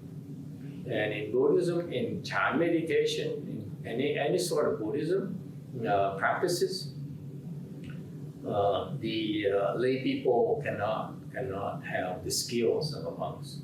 For example, in my work, and outside, in our Wei tradition, we teach many disciplines, and I will not train you lay people on Pure Land practices. Okay, the advanced Pure Land practices I will teach you because it's not meant for lay people to do. Okay, and so we are selective. Chan meditation, we don't care. We teach everyone. Anyone who can learn and can practice, we teach you without any discrimination. Okay, in our tradition. But for example, Pure Land information is only given to select people, and especially skills are trained to given to select people. Okay, so that's how we preserve our Mahayana tradition, heritage, by transmitting the knowledge to the next generation of monks and nuns. Okay, so even Chan tradition we transmit it to everyone. Okay, monks and nuns or lay people alike. The Pure Land tradition, I personally don't transmit the advanced knowledge, the advanced skills to lay people. Why not? No. Okay, it's because in Chan, it doesn't matter who you are, whether you're a lay person or a monk or nun. It's the same to us. We want you to become enlightened. We want to teach you and help train you and acquire for you to develop meditation skills as far as you can go. So the sky's limit. Okay, you reach your highest potential possible. Hopefully you become enlightened. That's our goal.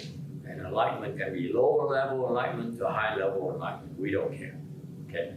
In our tradition, lay people, for example, my master's disciples right now, my generation, a lay person now I know is higher level than the monks and nuns.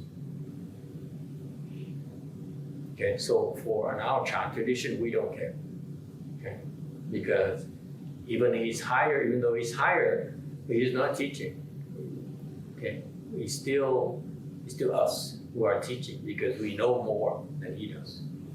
For example, okay, so that's so in our Chan tradition we have our ways of maintaining our expertise, our knowledge, and I don't know you know anything about our Buddhist sutras. There's one very famous Chinese monk by the name of Hui Neng. He's the sixth patriarch in China tradition. It was in sixth patriarch in China. And he was a lay person. He became enlightened. And he became enlightened to a very high level. Okay? And then when it's time for him to start teaching, he became a monk. Okay? Because in our tradition, even in Chan tradition, we don't teach. Okay? We don't teach unless we are a monk. If you're a lay person, you want to teach, it's perfectly okay, but teach under a monk. Okay? You need protection. There's a lot more involved than you think. And so that's what happened. But in Pure Land practices, it's to me, it's more advanced than Chan, and it's really I have not figured out a way to transmit it yet. The way I train Chan, we train Chan, training can be carried out. So because of that, I will hopefully one day transmit it to the next person as a monk or not only. Okay, because I hope to avoid the fact that one day one lay person says, I know more about monks and nuns, and let me certify you as knowledgeable.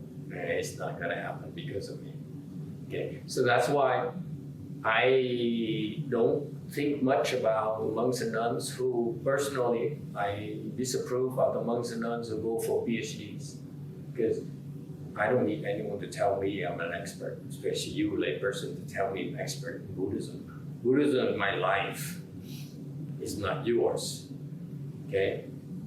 And there's no way I would tolerate someone who's a layperson certifying me to be an expert. That's not going to happen. Okay? And that's what I frown upon the Sri Lanka in particular. They all go for PhDs and they publish a lot of papers because these small universities, they encourage them to be visible and so forth. And I don't think they really understand Buddhism yet.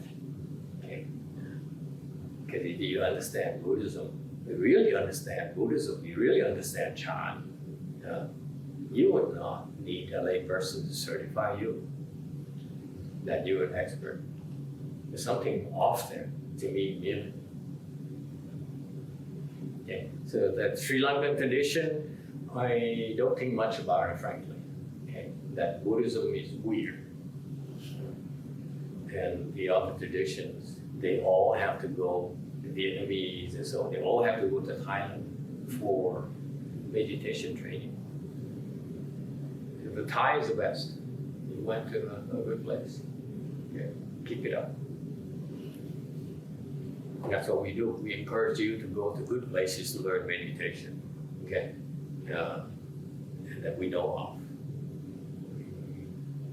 See it as part of the same family of practices, spiritual practices to benefit society. We don't discriminate. We don't say that. We don't proclaim that we're the only one you should learn from. It depends on your needs. I happen to like Thai food as well, so I go to other food. Okay. So you have a chance, you should go and learn more. I don't have time to learn from or look into them. But you should have a chance, a Master YongHua, you go to Thai temple, see how they teach and see what they do. Okay. I met many senior Thai monks and I really didn't have time. I talked to them enough. I found out what they know, what they do, and it's enough for me. I didn't care to know how they would teach. I'm always looking for a teacher, by the way. I still have a lot to learn, so I'm curious. I go to each country, and I try to learn from their stuff.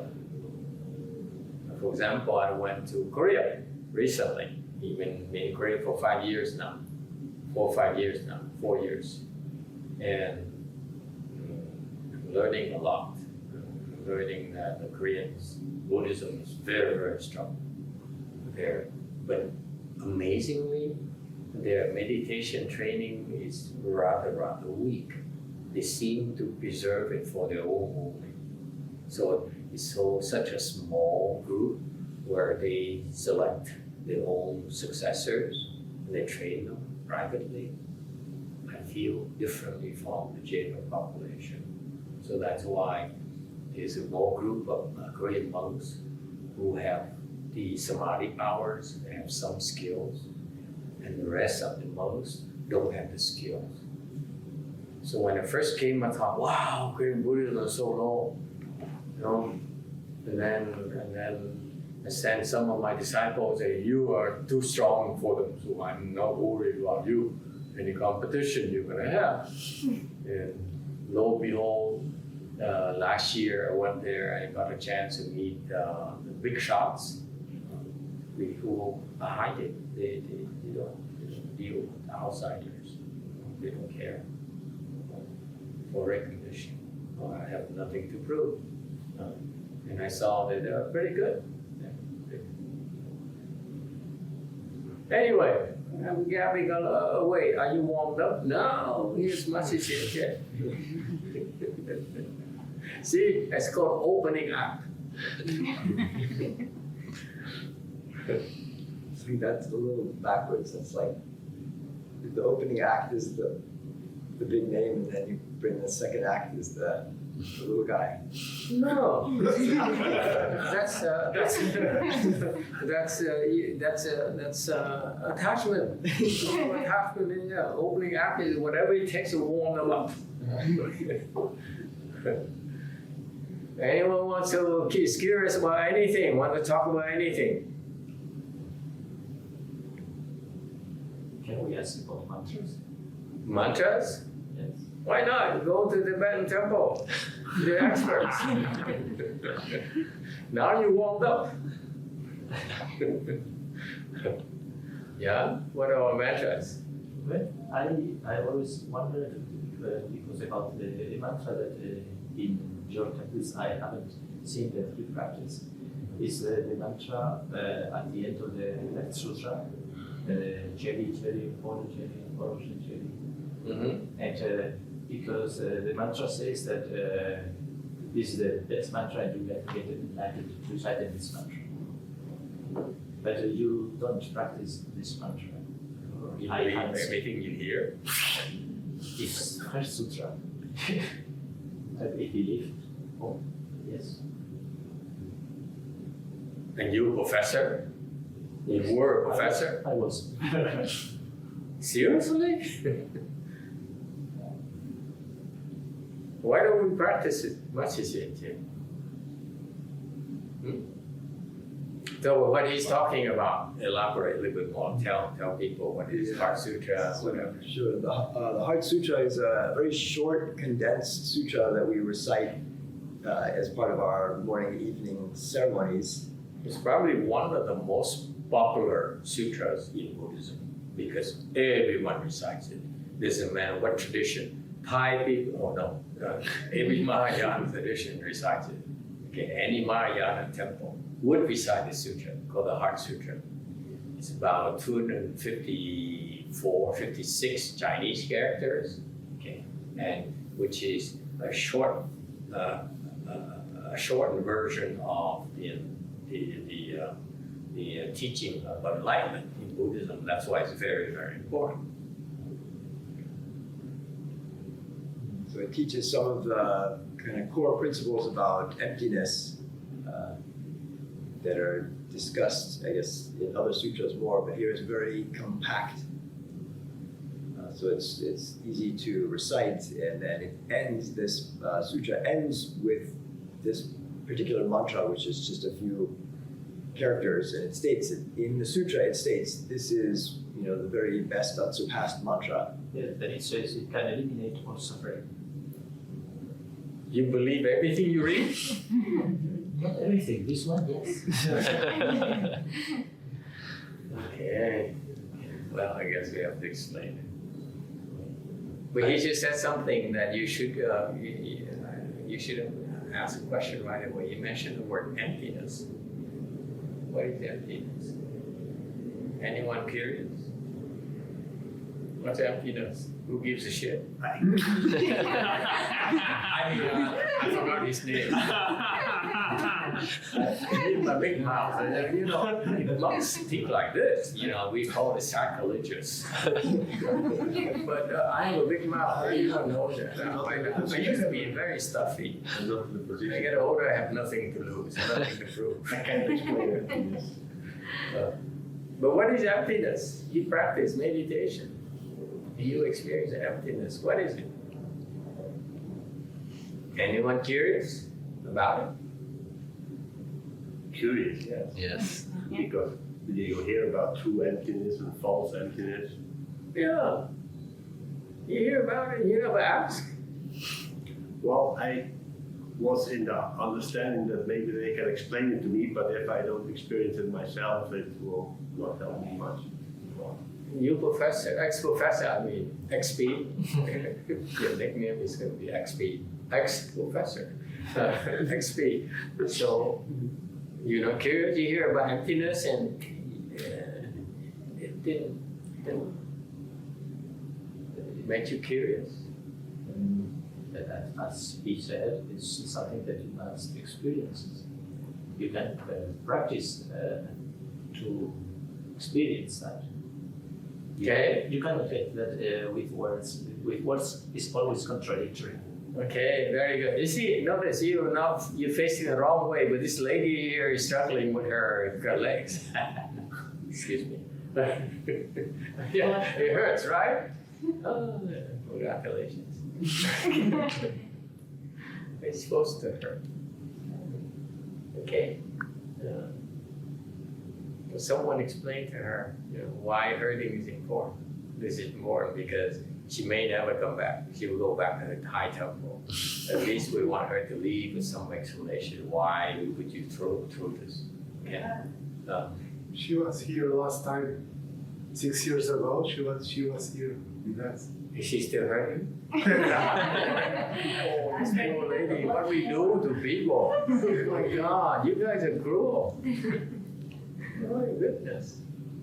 I'm hurting a lot more than the first one. Yeah. Okay. So anyway, emptiness. Emptiness. What is emptiness? Why we teach meditation, and and meditation will help you understand emptiness. Well, it's also beyond what I can really talk about from my experience, but I can only, I guess, say some things the Master has said about it. But so on one level, the emptiness is it's just the ability to let go of our attachments. So if we can, for instance, if the leg pain is empty to us, we can let go of that attachment to that aversion to the pain, and the leg pain doesn't have to bother us anymore. Ask away. Don't stop there. Is that a skill? Like you develop that skill?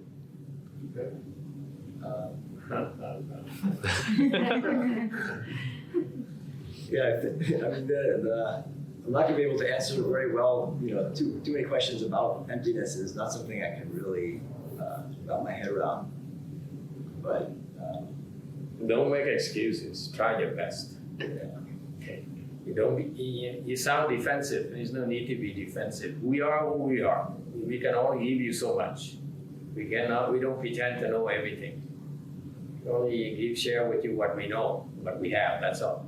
The food, the place, whatever. That's all we have. Okay. We don't pretend to be anyone we're not. But you don't have to make excuses.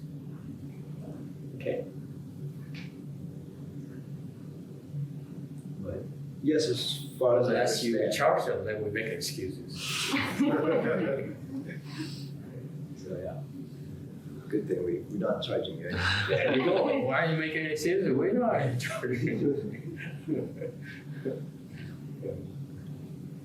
But I guess it is a kind of skill in that when you have enough samadhi power. As we advance in our samadhi, naturally that whole process is about gradually emptying more and more, and gradually letting go of more and more of our attachments. You have any kind of secret exercise or something? Tell us, please. Yeah, the secret of the full lotus is one of those secret exercises that that's why we're doing this training. It helps us to gradually let go more and more. So unfortunately, it is not easy, but sitting there and enduring the leg pains is exactly doing that, helping us slowly let go. And reducing. How does it help you when they let go?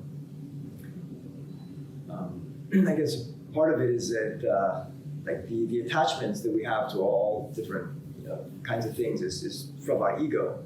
We have this sense of self, and so it's this I that doesn't like the pain, that attaches to things. So the process of sitting here and enduring the leg pain, we learn not to listen to the ego. Basically, these voices, these thoughts in our head that are going to come up. We're going to think all kinds of arguments about why we should uncross our legs, why we should get up, and why this is crazy. So as we train ourselves to sit longer, we're basically learning not to listen to that voice, to the ego. And so the more we train ourselves not to listen, not to react, that voice is just there. We let it go and come back to trust your timer. You have your timer. It's set to your goal is to sit to a certain amount. You don't cross your legs until the timer goes off. So trust that timer over the voices in your head, stories about why this time is worse than the other times. You definitely need to uncross your legs, and then some other time you can meet your goal. But instead, you just don't listen to that. And you just stick to your timer.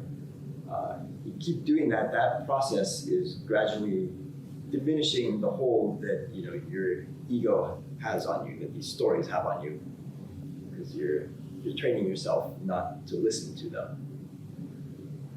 So this is part of this whole process where gradually we're kind of able to empty out more and more of the attachments that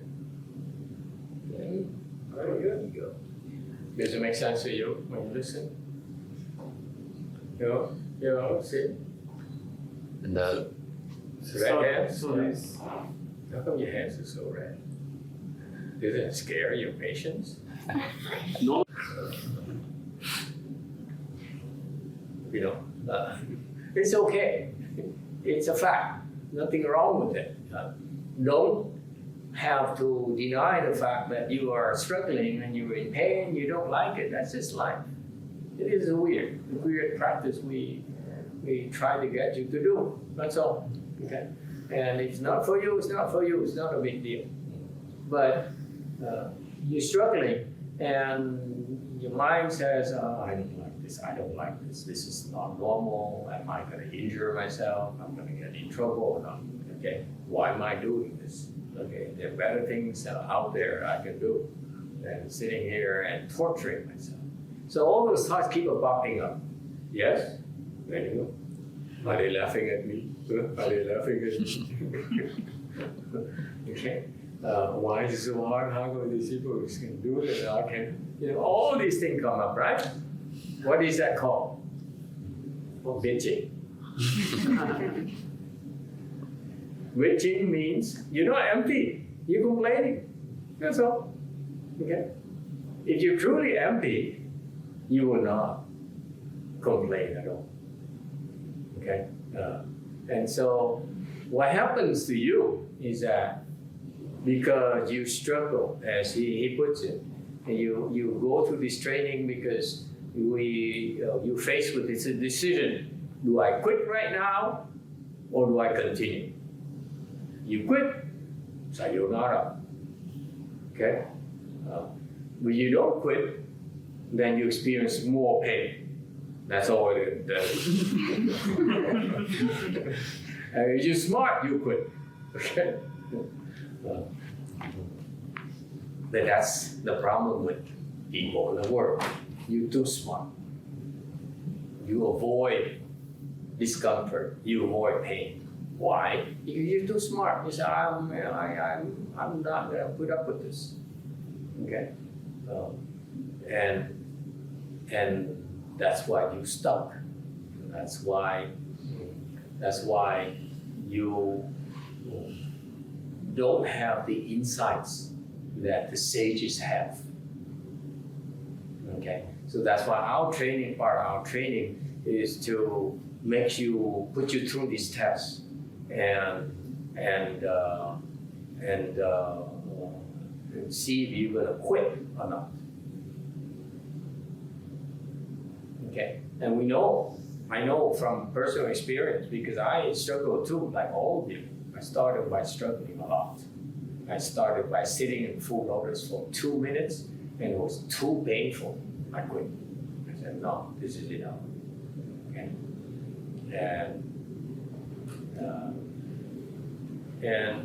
so I had to train myself to sit for a long, long time. So I went through a lot of pain myself, personally. How about you? Did you go through a lot of pain too yourself? No, I mean, initially the way that I learned in the Japanese tradition, there was not this emphasis on how vigorously pursuing the full lotus, but we still had it out there as the best posture. So I learned to do it, but in a much more gradual way initially. And since I've been practicing for 10 years prior to meeting Master, so I could already sit for an hour in full lotus, even longer, without too much difficulty.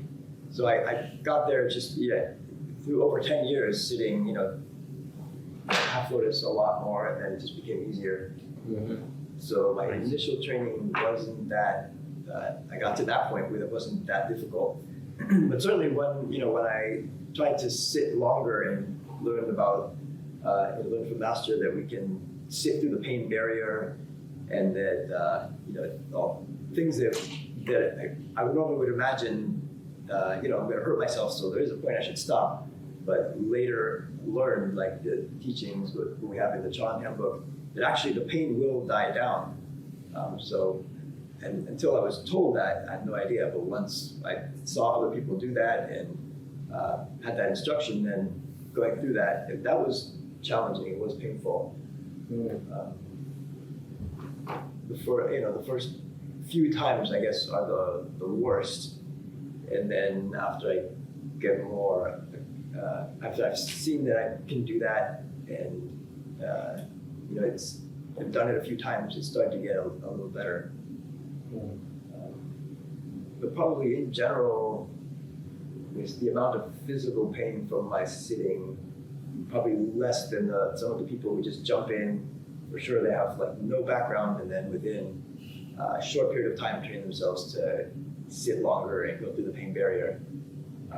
It's probably a lot more physically painful. Okay. So in general, yeah, that sounds good. Relax and talk. Just talk. Don't have to try to prove anything. Try to make sense. What you went through is not many people can keep up with. Okay. So share your experiences. That's all. Yeah. So when you meditate, when you start out, your legs hurt. Okay. And what we try when we teach you, or the way we train you, is to learn to endure. That's the common denominator at all levels. We endure everything. Okay, my level I endure too. I endure having to come here. Okay, you endure your leg pains. I went through that already. So, but life goes on, right? I first learned to endure the leg pains, and I endure other things, and now I endure in teaching you. Okay, for what? I don't know. I'm still enduring it. You see, that's what life is about, enduring. Why? Because you're supposed to. You endure your children, yes? You endure your boss to make money, huh? You endure your neighbors. I hate my neighbors. This is why you think, like in the US, we very, very picky about our privacy. So we said, like, when you live in an apartment, you have no privacy. So when you have a house, wow, now I'm gonna have my privacy. No one walking in my head. Happen to anyone? Yeah, I hate it when people walk in my head. 2 a.m. and then my neighbor comes back from the bar, and they started arguing, the husband and the wives, in the bedroom. Okay, anyway, I just came back from Korea, so very fresh experience. We ran out of space, so I had to rent an apartment away from the temple, walking distance from the temple, 2-minute walk. But now you have to share with neighbors. But so we bought our house, and I said, wow, now I have my freedom. And all of a sudden, I was there, enjoying my peace and privacy and tranquility in my house. Guess what? The neighbor couple started arguing, and the man started yelling at the top of his lungs. I could hear everything. Okay, or when it's real warm, so we open our windows and let the air in. Okay, now the wife starts coming near our wall, our share fence, and started on talking on the phone in Cantonese, something I don't understand. But she talks so loud, much louder than I'm talking to you right now. I said, you people talk on the phone like that? Are you yelling at your friends or what? No, she talks like this every single time. Any week, I can hear her. Anyway, how do I get here again? Yeah, I'm coming back to that, promise. Endure. To endure. To endure the... You endure. So now I found out, even with no longer having to live in an apartment, have my own house, I still have to endure. Now my neighbors. And before, it's neighbor on top of me, who walk boom, boom, boom, boom, boom. Okay, now it's my neighbor talking by my window. So I can't open the windows anymore. Okay, it's not that bad. Anyway, you see, life is about enduring one thing after another after another. Yes or no? That's what it is. Chan meditation trains you to endure. I'm not talking about very personal things like, I don't know, your illnesses, your anger, your desires, and so forth. We endure, yes. We don't complain. Yeah, we deal with it. That's what we can. Okay? But Chan is a particular discipline where you learn to endure. What's difficult to endure. That's what makes you different, makes you a better person. The next one, because you choose to endure what's important for you. Okay? Yes? So let's suppose my wife beats me, which is not the case. But she's not here, so. Yeah. Does it mean I should endure it, or is it something that I have to be smart about the things that I choose to endure? Master YongHua, go ahead. I'm not the wife, husband beatings, I don't know.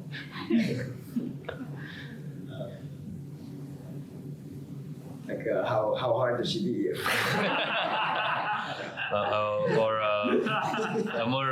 More real. I've been so more.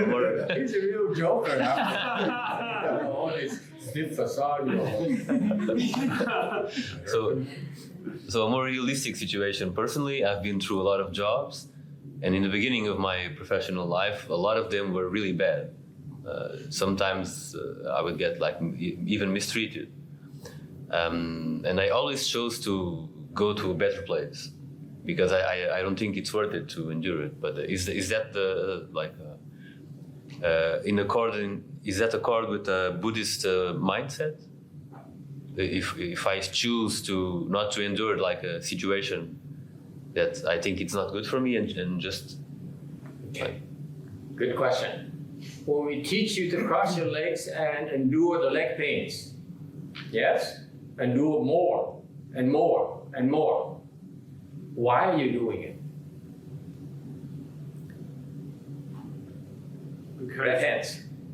Because it's useful to us.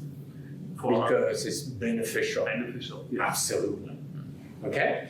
That's why you're doing this. We can only hope to see you again if it's beneficial to you, this thing. If it doesn't serve you well, then it's nice to see you. Nice to maybe next lifetime. That's how it is in life. We learn to endure because, and we keep on enduring it because it's beneficial. You endure your wife beating you up because it's beneficial. Your job, if it's beneficial, learn to endure. If it's not beneficial, back out. Okay. Same thing. Okay, so this training here in particular is helping you develop the skills to endure when you must. The last 16, 17 years. Okay, just endure a little bit more. Don't look at us and say, how come, this is impossible. I struggle like you too. I struggle like you. This is insane. This is nonsense. Okay, it hurts too much. Who's stupid enough to do this? Okay, so, but after all these years of training, I realized all this training helps you develop the ability to endure something that's so difficult mentally to endure that no one ever taught me how to do. This is what we're training them. We're training them to mentally be able to endure when our mind says, let's go. You're developing that skill so that when you need to endure, you say, I will endure this. I will endure my wife beating me up. Okay? I will endure my husband harassing me. Okay? I will endure my kid driving me up the wall. Okay, that's what we do. We choose to endure because we must, or because we will benefit from our enduring it. That's all. Okay, does it help? So it's a personal choice, and we don't know. We endure, and maybe we eventually find out maybe this job is not for me, the boss is not for me. Then you look for alternatives. Okay, and that's life.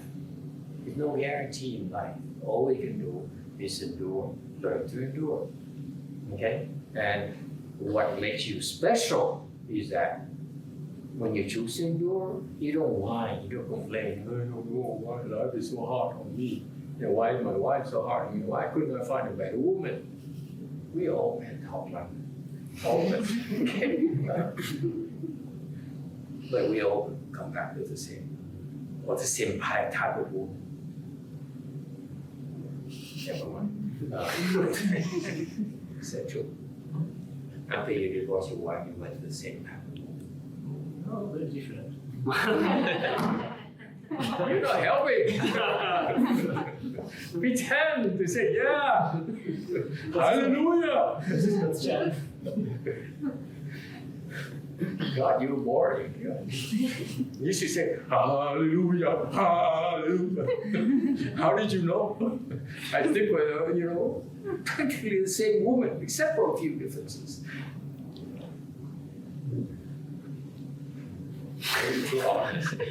You're the most boring professor, ex-professor I know. Anyway, so you learn to endure because you develop the skills here to endure. That's a foundation, okay? And you endure this. What happened is that when you're just about to quit and you refuse to quit, this is a mindset you need to train yourself to do.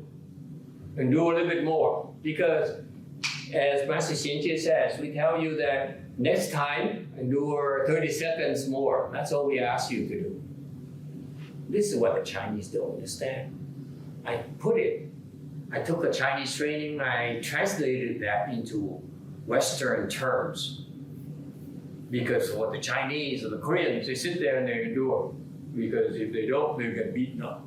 You heard of it, Japanese temples where you go Zen and you move, they come and whack you.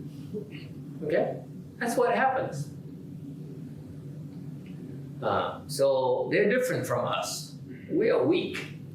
We don't like nonsensical things. We don't, especially in America, we don't like to be told what to do. Okay. So anyway, so you learn to endure. What we teach you to do is, especially for the 21st century and later times, you're all weak. That's why you learn to do a little bit more. Next time, that's all. Do 20 seconds more, half a minute more, okay? 1 minute more. That's all we ask you to do. And that's so important because as you push yourself like that each day, a little bit more. It's not so much about how much, how long, but it's about pushing yourself more each time. A little bit more. How do you do that? Yeah. I did it until I broke. You broke, and yeah, you did too fast. Okay. And that's part of it. I think we need to slow them down a little bit. And they're not built like us. Okay? So anyway, so you learn to endure. This is what happens. She would wait for him or oh, he has to do that thing already. Okay. So what happens is you endure. Every time you endure a little bit more. You endure a little bit more. That's what you train yourself to do. Okay? And if, like him, he do a little bit more every time, the wife would maybe turn around and stop beating him and say, oh, I'm tired. I'm not winning here, he's not running away, so I might as well do something else. You see, that's what happens too. To you is that you do a little bit more, and there'll be, quite often you'll be that, I can't take this anymore. I can't. This is it. But the clock says 20 more seconds. So what do? You do whatever it takes to last 20 more seconds. That's all you do. That's how you train yourself. We cannot do this for you. You have to do this for yourself. If you do this, I promise you, you get a lot of benefits. You get a lot out of it. Among which is that all of a sudden you will experience this thing called samadhi. Phew! The pain disappears. It's fantastic. In other words, your mind blanks out. There's no more pain. It's nothing. That's called emptiness. And that happens to you, on first dhyana, second dhyana, third dhyana. Every single time you enter samadhi, your mind blanks out. You're free. You're so free from all your human conditions,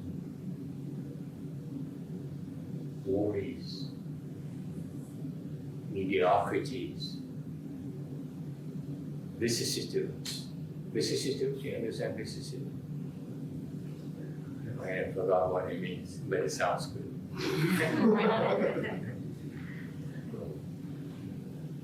What they call all. Oh, look at that.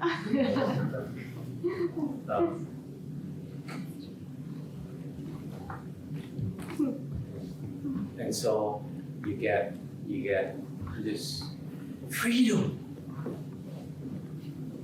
I'm talking about a wife beating the husband. This is the right moment. You have all this freedom because your mind blanks out. All the burden of life disappears. You're free. That's what we call true freedom, true independence. You don't need a house. You don't need money. You don't need a car. You don't need a body. You're free. Everything empties out. That's what it's called. You experience a state of emptiness. It's so cool. It's a natural thing. It might last a split second, so fast you don't even know. For me, it could have lasted. The first time I experienced it lasted about 3 seconds. So I could tell right away. Whoa! What happened? Everything disappeared. That's why it's called emptiness. No sound. Huh? Nothing. And that's why it's so cool. Something that no amount of money in this world can give you, including why not? Don't want to give him ideas. Did you understand English or no? No, just a couple of words. No, not really. Okay. And they say, including marijuana.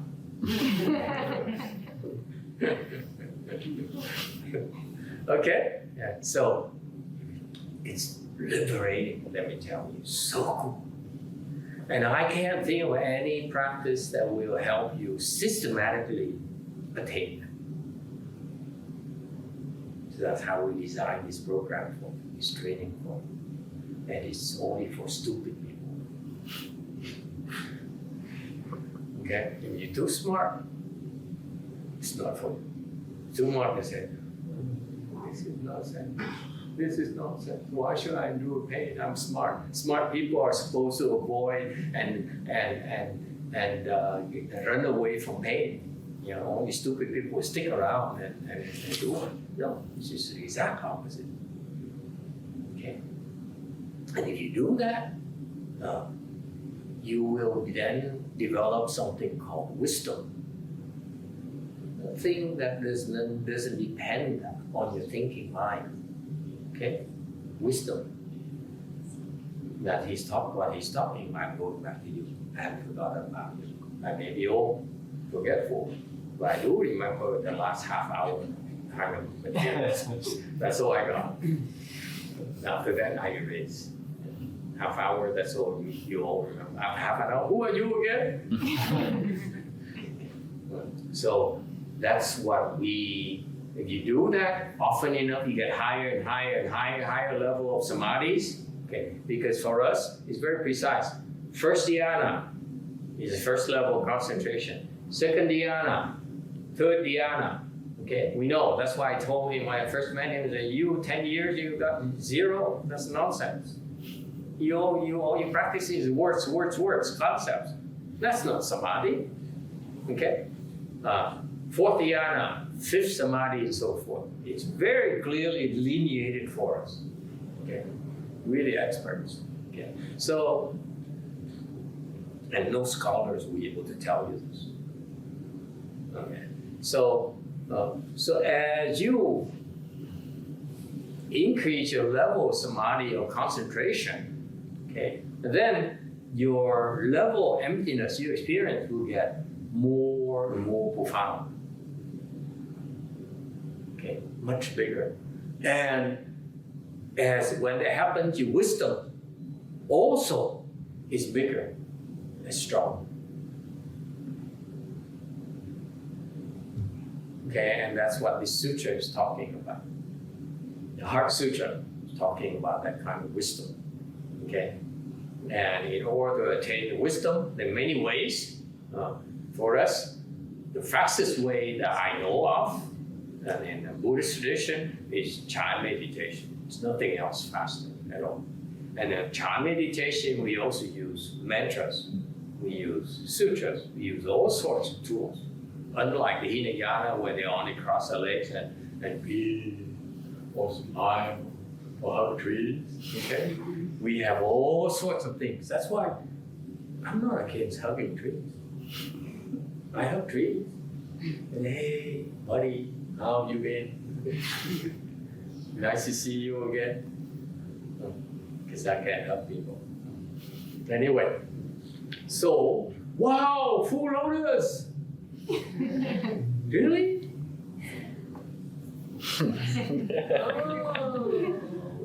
I'm impressed. Look at that. Still can move his toes. Okay, very good. Wow. You know what it means? That he has blessings. This, I used to chuckle at that, but this is so true. Unless you train yourself to get into full lotus, it's really an incursion. This is really a big incursion for you. That's blessings right there. That you carry with yourself lifetime after lifetime. Money you have right now, you can't take it with you. But that right there, the blessings enables him to go into full lotus like that, a level of blessing. Next time, you have the same level, same level. It's like inheritance. The blessings in your bank account, lifetime after lifetime after lifetime. It's fascinating. You're not wasting your time, trust me, doing all this. All right? You think longer term is so beneficial. Okay. Anyway, so in Buddhism, time is running out, right? I can drag it out, you know, to fill up the time. I know you can't wait to go back to your sitting.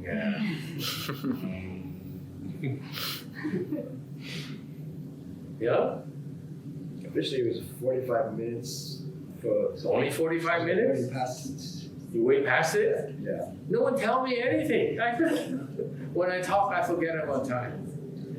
Anyway, so what happened is that in our Chan practice, we train you the foundation that is, first of all, learn to endure. Okay, it doesn't matter what you do, you have to endure. Okay, and then we teach you, give you more tools. And one of the tools is wrong. Actually, we have scheduled an hour and 15 minutes, so we haven't even passed the hour yet. Hour. We just did an hour now, but scheduled is an hour 15. What's taking so long? I talk myself. Never mind. Okay, so what happened is you need to have a foundation. The foundation is to be able to endure when you choose to. That's the best way to cope with life. Okay? Because we all have to endure things you don't want. Our wives, our children, okay? Sometimes we have no choices. Okay? And we can endure, if we can learn to endure, we back off. That is blessings. Does it make sense to you? Just simply by enduring, you gain. And that's a different way of thinking. Can you think about it? You learn in school to figure out a way to get a lot with little, right? Here, actually, we teach you to endure more. That's how you get it. You endure more hardship. You endure more things that are difficult to endure. That's how you become a better person. A special person. Okay? And it shows. If you practice this and you improve, the people around you will notice the difference. You know, for example, that young lady there, when 6 years ago when I first came to my temple, this girl here just graduated from finish her education, now become learning to be a professor. You know, why? She's so naive. You know, she's so sweet little girl, you know. Now I look at her and she's scary. A little bit scary, yes? Sometimes. That's exactly what I mean. Okay? Most of the time she's sweet. When she wants something, you hear? Right? That's who she is. Okay? And so you choose. You choose to be sweet, you choose to be nice, or you say, hey, eat your broccoli. Okay?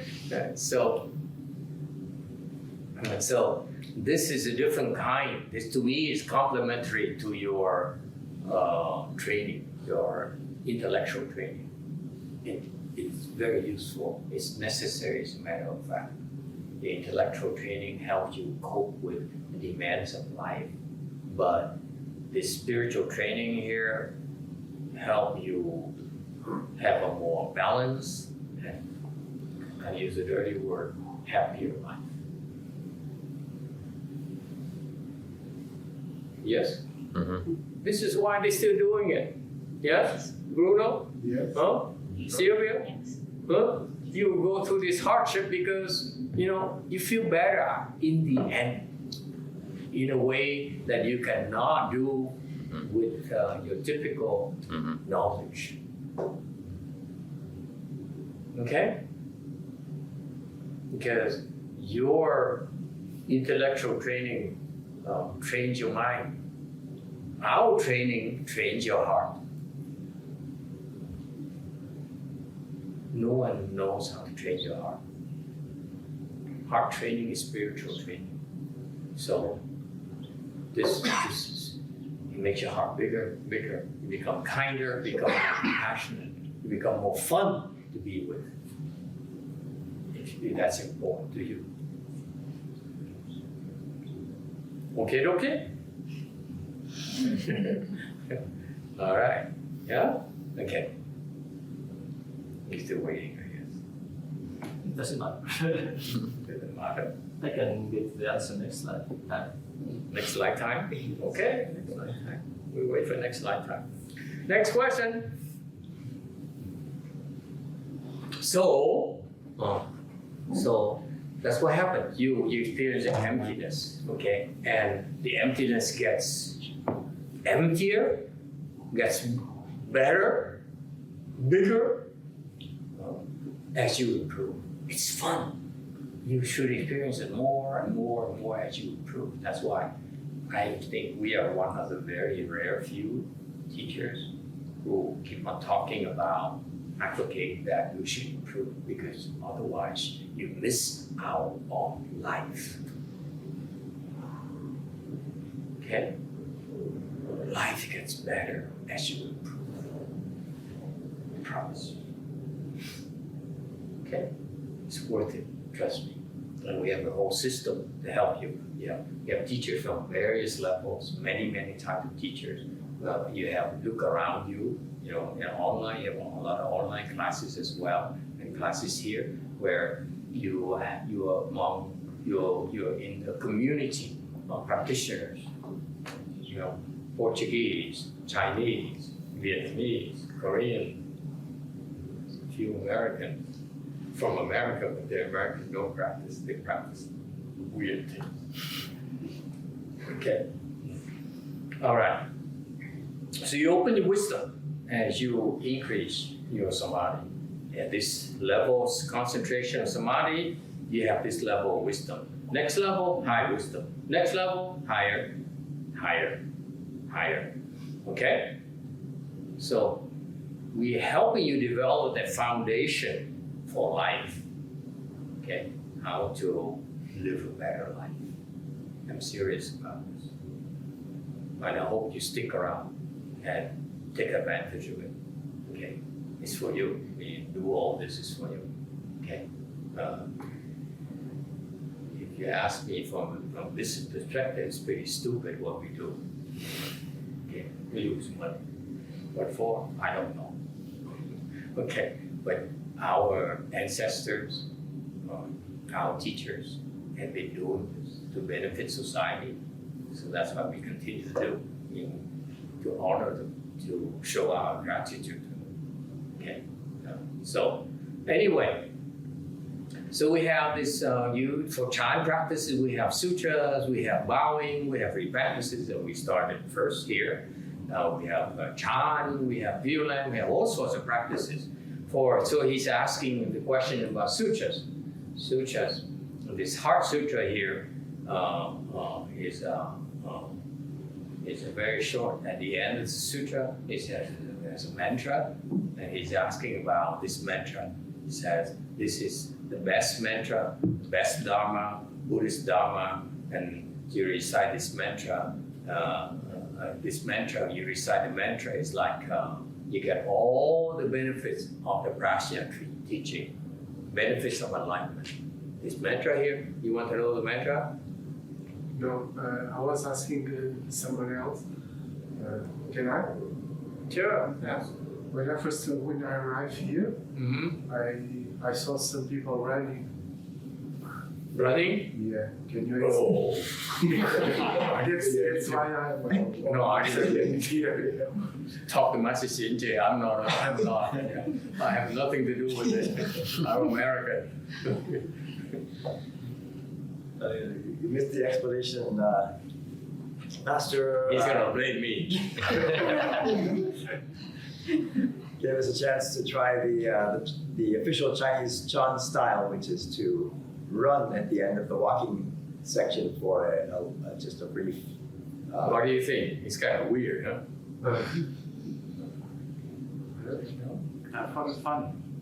Fun? I like it. Must be weird. Yeah. Fun? Okay, whatever turns you on. So he'll teach you more. He'll explain more. I think it's the first video would have more. Okay. Okay. You can watch it. It's a lot of good information. First video. So anyway, so this sutra here, Heart Sutra, very famous sutra. Dalai Lama teaches it everywhere he goes. Today, let's recite the Heart Sutra. So you can recite it in Vietnamese, in Chinese, in whatever, in your own language. Turkey too. I hope. Yeah, I'm sure they have it. It's why it's so popular.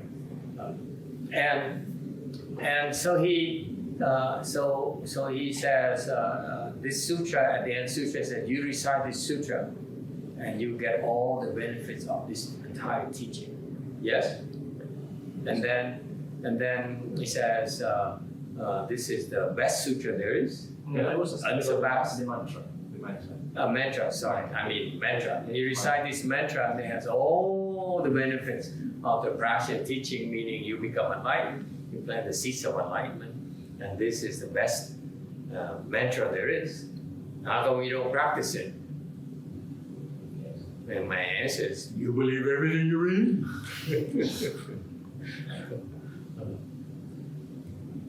It's the best mantra. It's unsurpassed mantra. Yes? Yes. It's supreme mantra. Yes? Yes. But so are all the others. Is the answer. Yes. So are all the others mantras.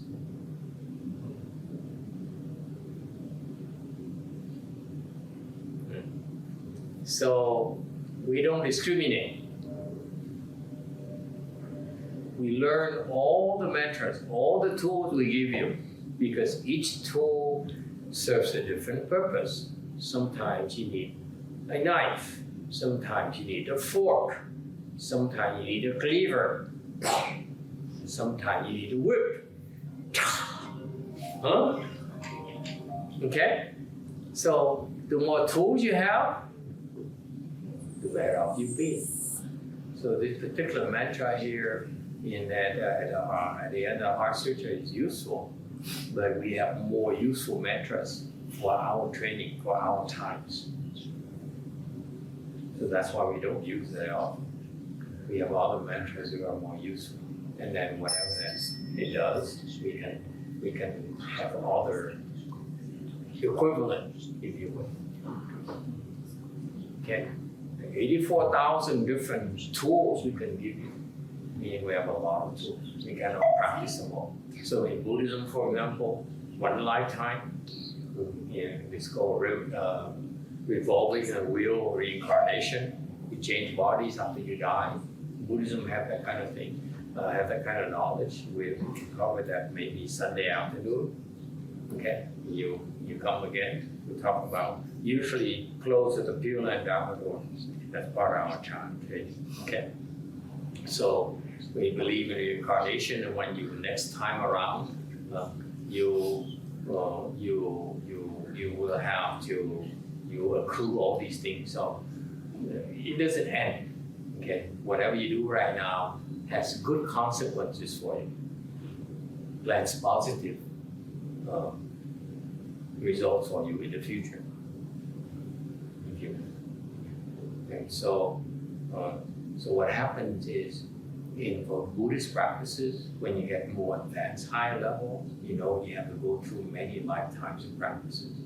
Next lifetime, maybe you practice this mantra, but this lifetime, the way I train our people is not focused on this mantra, because it's not the best mantra for our use right now.